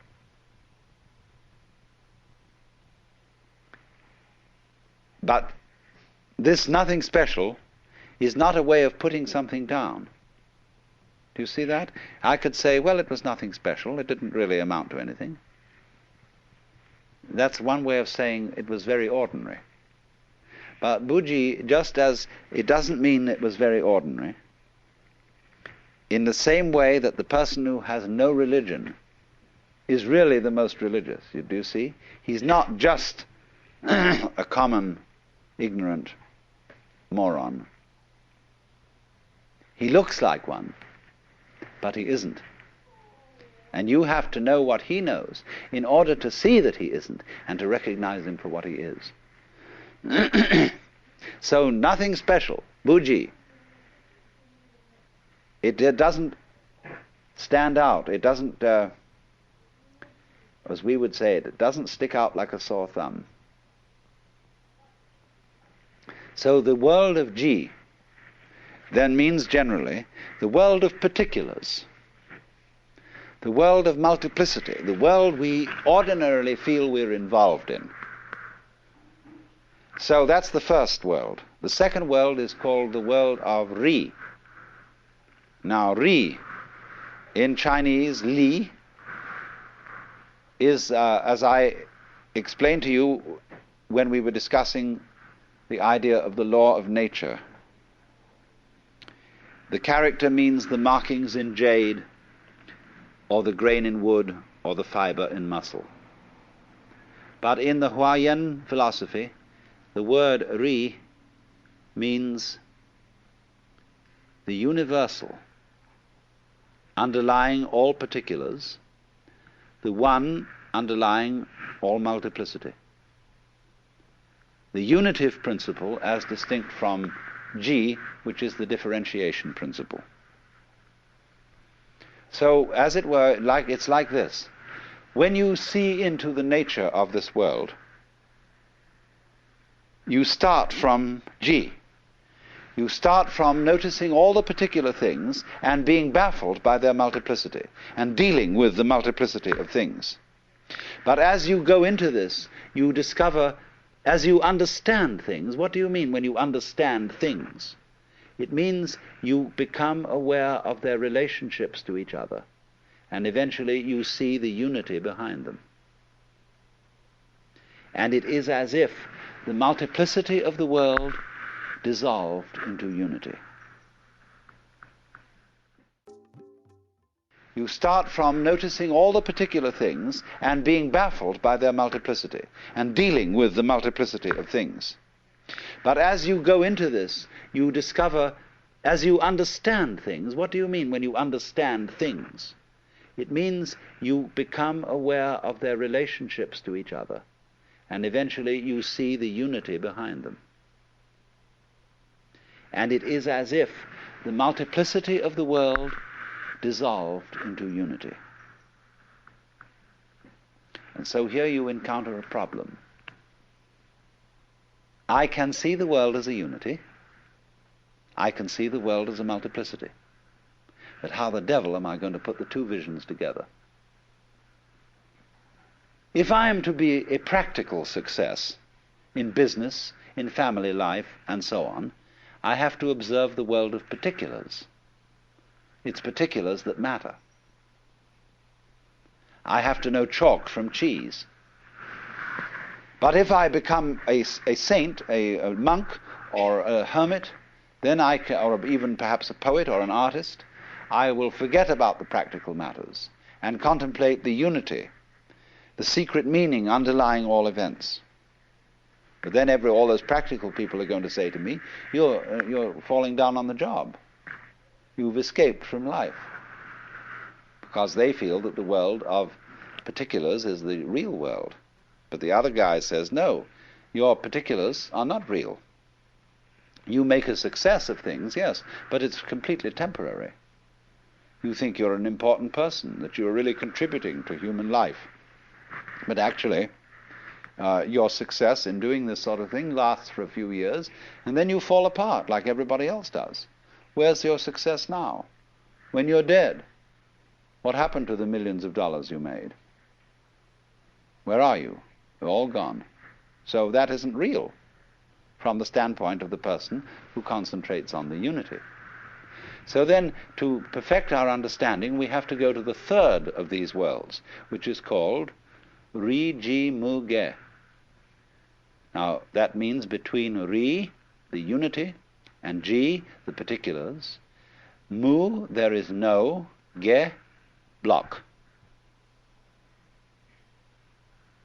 That means the world of the universal and the world of particulars are not incompatible. Let's take two very different things and see how they can be united. Take shape and color. Never in a million years can you, with a black pencil that can draw shapes, make red.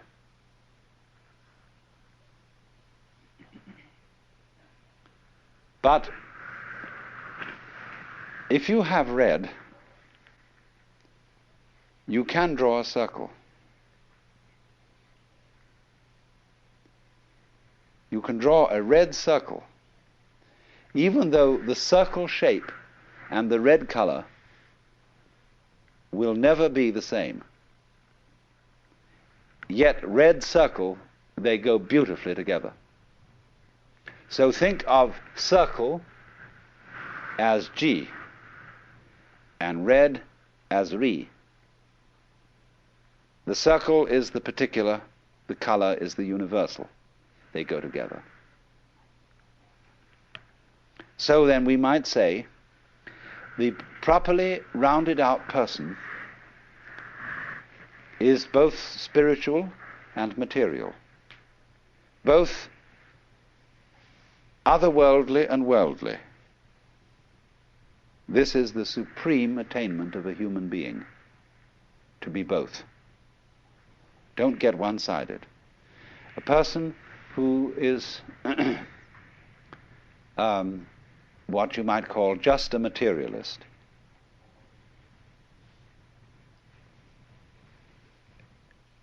ends up by being very boring.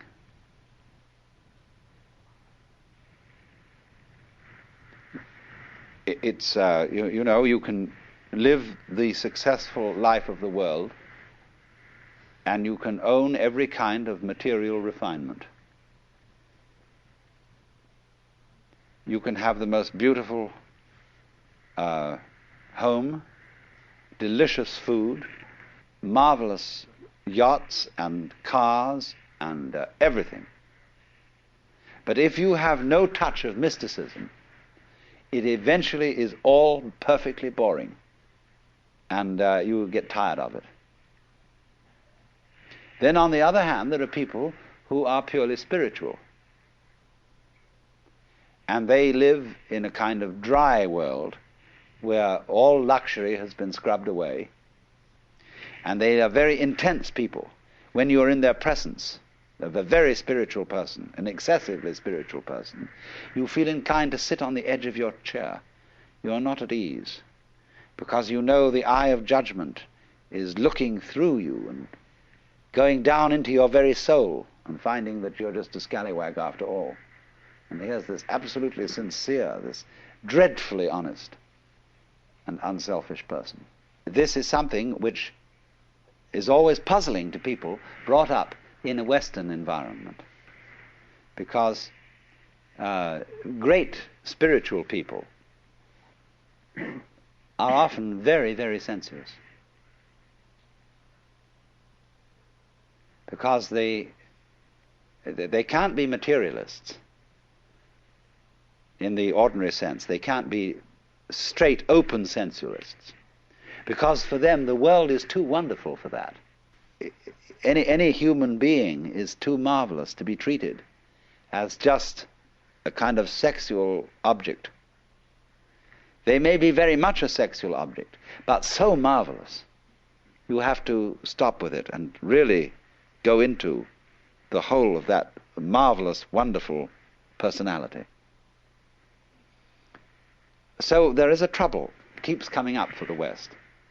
When you go to church and you suddenly go to a church where there's a marvelous clergyman, and you think he is the very exemplar of life, and you idealize him, and then suddenly there develops a frightful scandal that he has an affair with his secretary, and you think all is lost, that the faith has been sold out, that everything's going to rack and ruin, because he was not purely spiritual.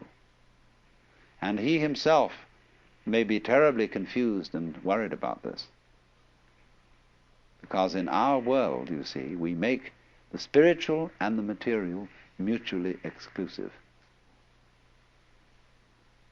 But ri-ji mu-ge, this third world, means that between the spiritual and the material there is no obstruction.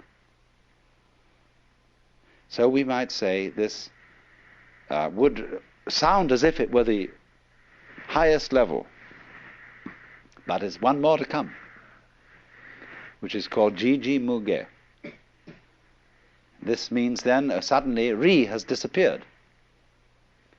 But between ji and ji there is no obstruction. Between one event and any other event or events there is no mutual exclusiveness. Shall I put it that way? This is the doctrine, the highest doctrine of Mahayana Buddhism, which you could call the doctrine of the mutual interpenetration of all things, or the mutual interdependence of all things. And its symbol is what is called Indra's net, that is used in the Avatamsaka Sutra. Imagine at dawn a multidimensional spider's web covered in dew. A vast, vast spider's web that is the whole cosmos, and is not only a kind of a flat thing, but a solid thing, and as solid in 4, 5, 6, and n dimensions, covered with jewels of dew, all of which have rainbow coloring, and every drop of dew contains in it the reflection of every other drop of dew. And since every drop of dew contains the reflections of all the others, each reflected drop of dew contains the reflections, you see, of all the others, and so ad infinitum. Now this is the Mahayana vision of the world, which is to say, this is relativity, that whatever exists in this world and is characterized as something particular, as a thing, as an event, as something or other, you see, as a unit, this does not exist without all other such things and events. So that you might say any one event implies all events. And all events, the total universe, past, present, and future, depends on every single member. In other words, you may say, I can understand that I depend on this whole universe. There could not be me unless there was everything else. It is harder to see the corollary of that the whole universe depends on you. You might say, well, how can that be? Because I come into being, and then I go out of being, and before I was born, I'm sure the universe was here, and after I die, I'm sure it will go on. How can you say then that the whole thing depends on me? Very simply, it depends on supposing you're dead, and we're talking about someone in the past. Let's say we're talking about Socrates. And I'm going to say, this whole universe depends on Socrates. I may put it more exactly. It depends on Socrates having existed. You see your parents now.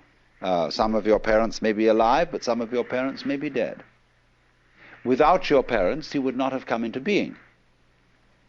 So you depend on your parents, even when your parents have gone. So everything, even when you disappear, the universe will still depend on you, on your having been here. Or if you have not yet arrived, it depends on your going to be here. So we can say, obviously, going back to Socrates, the fact that Socrates existed tells us something about the kind of world we're living in. this world once Socratized. And that Socrates and his wisdom was a symptom of the kind of universe we're living in just the same way as I showed you that an apple is a symptom of a tree. A certain kind of tree tells us something about that tree, what it functions, how it produces things. So a world which produced Socrates, or a world which produced John Doe,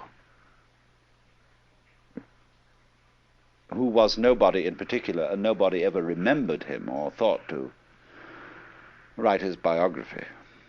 Nevertheless, for all his obscurity, the whole universe depends on him, and it depends equally on every fruit fly, every gnat, every vibration of every gnat's wing, and it depends on every last electron, however brief its manifestation may be. So that what this is saying is that everything that there is implies everything else. And all those other things, collectively, in their totality, which we call the universe, in turn imply each individual object, event, and so on. That's the meaning of Indra's net. So that this is called in Zen to take up a blade of grass and use it as a golden Buddha 16 feet high.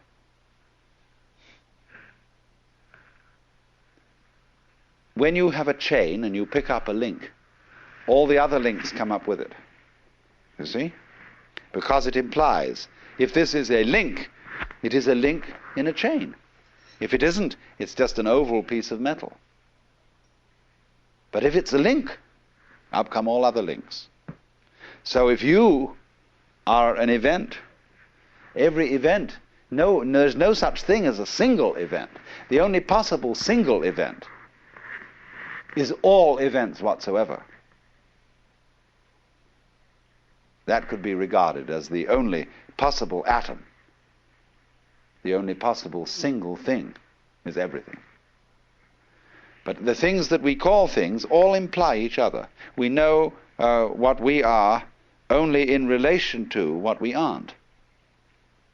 We know of the sensation of oneself only in relation to a sensation of something other. So the other goes with the self as the back goes with the front. And your life, however short, everything depends on it. If that did not happen, nothing would happen. So in this sense, the whole world bears your signature. It would not be the same world if it weren't for you. You've heard, haven't you, what is called the pathetic fallacy? This was an idea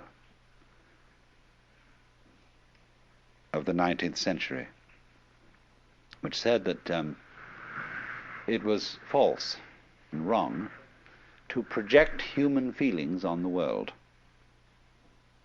The wind in the pine trees is not sighing. It's you who are sighing. The sun is not happy. It's you who are happy when the sun shines. So don't mix up your happiness with the sun. The sun has no feeling. The sun is not human. The wind has no feeling and is not human.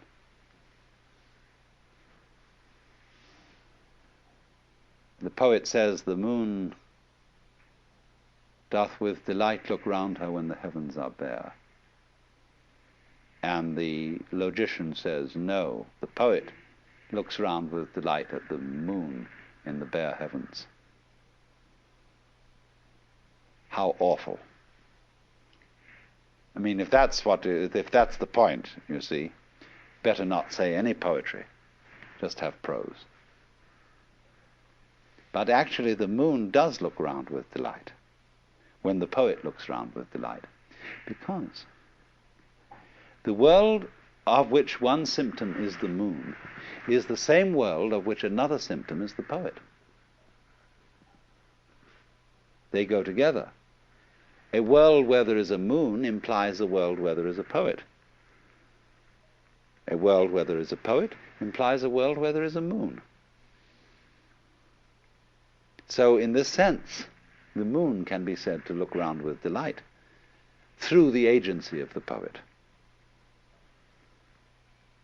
Because you can't separate poet and moon. Just as you can't separate head and feet without destroying the unity of the body. So in that sense then, this whole world is a human world. And we should not take the silly attitude or philosophy called the philosophy of the pathetic fallacy, which says outside our skins it's all inhuman and dumb and blind force, and only inside the skin is there the human world. All this world is human, because it depends not only on the existence of humanity in general, but on the existence of Mary Smith in particular. So the whole world is covered, as it were, with your personal signature. But at that moment when you suddenly seem to be everything, and to be Mr. A, you suddenly see the obverse of this, that your particular personality is nothing at all without everything else, without everybody else. I need, in order to be Alan Watts, I need every single other human being and the uncontrollable otherness of all those other human beings that I can't do anything about. They are going to be themselves whatever I do. And yet at the same time, I depend on all their difference from me, and yet they all depend likewise on me. So that I'm in a very funny position. The moment I would be egoless and say, I'm nothing without you, then suddenly I find I'm the kingpin. They all depend on me. Then suddenly, when I get swelled-headed about being the kingpin, I find I'm nothing at all without them. So everything keeps going blip, blip, blip, blip.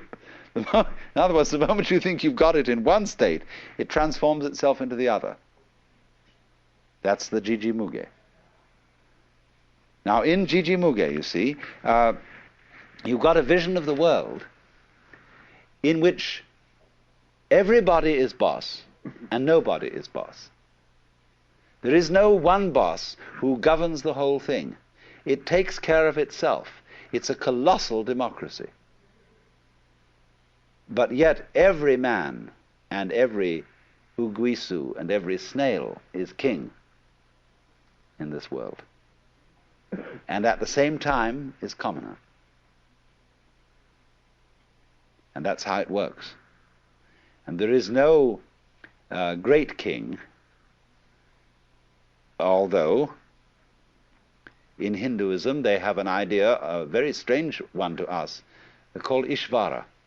Ishvara means the supreme personal God, the top being in the Deva world. And many Buddhists believe that there is such a God. There is a ruler of the universe, but he is lower than a Buddha, because in the course of the endless cycles, Ishvara will dissolve into nothing. All gods, all angels are within the round of being.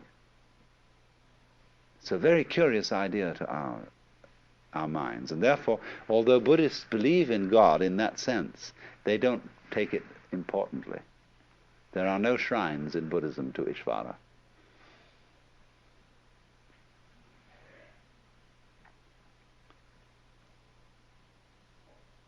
So then, it is through Jiji Muge, this idea of the mutual interpenetration and interdependence of all things, that we have the philosophical basis for Zen as a practical, non-intellectual way of life.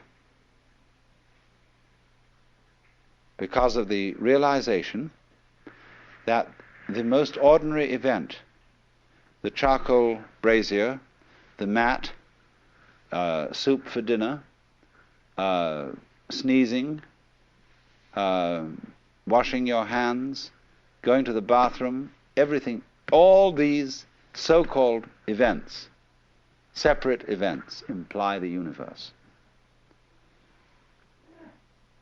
So this is why Zen people will use the ordinary event to demonstrate the cosmic and the metaphysical. Only they don't rationalize it that way. To see infinity in a grain of sand and eternity in an hour is still Riji Muge and not Jiji Muge.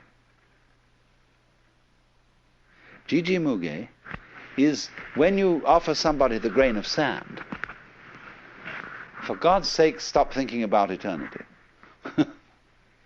Here's just the grain of sand. There is no difference between the grain of sand and eternity. So you don't have to think about eternity as something implied by the grain of sand.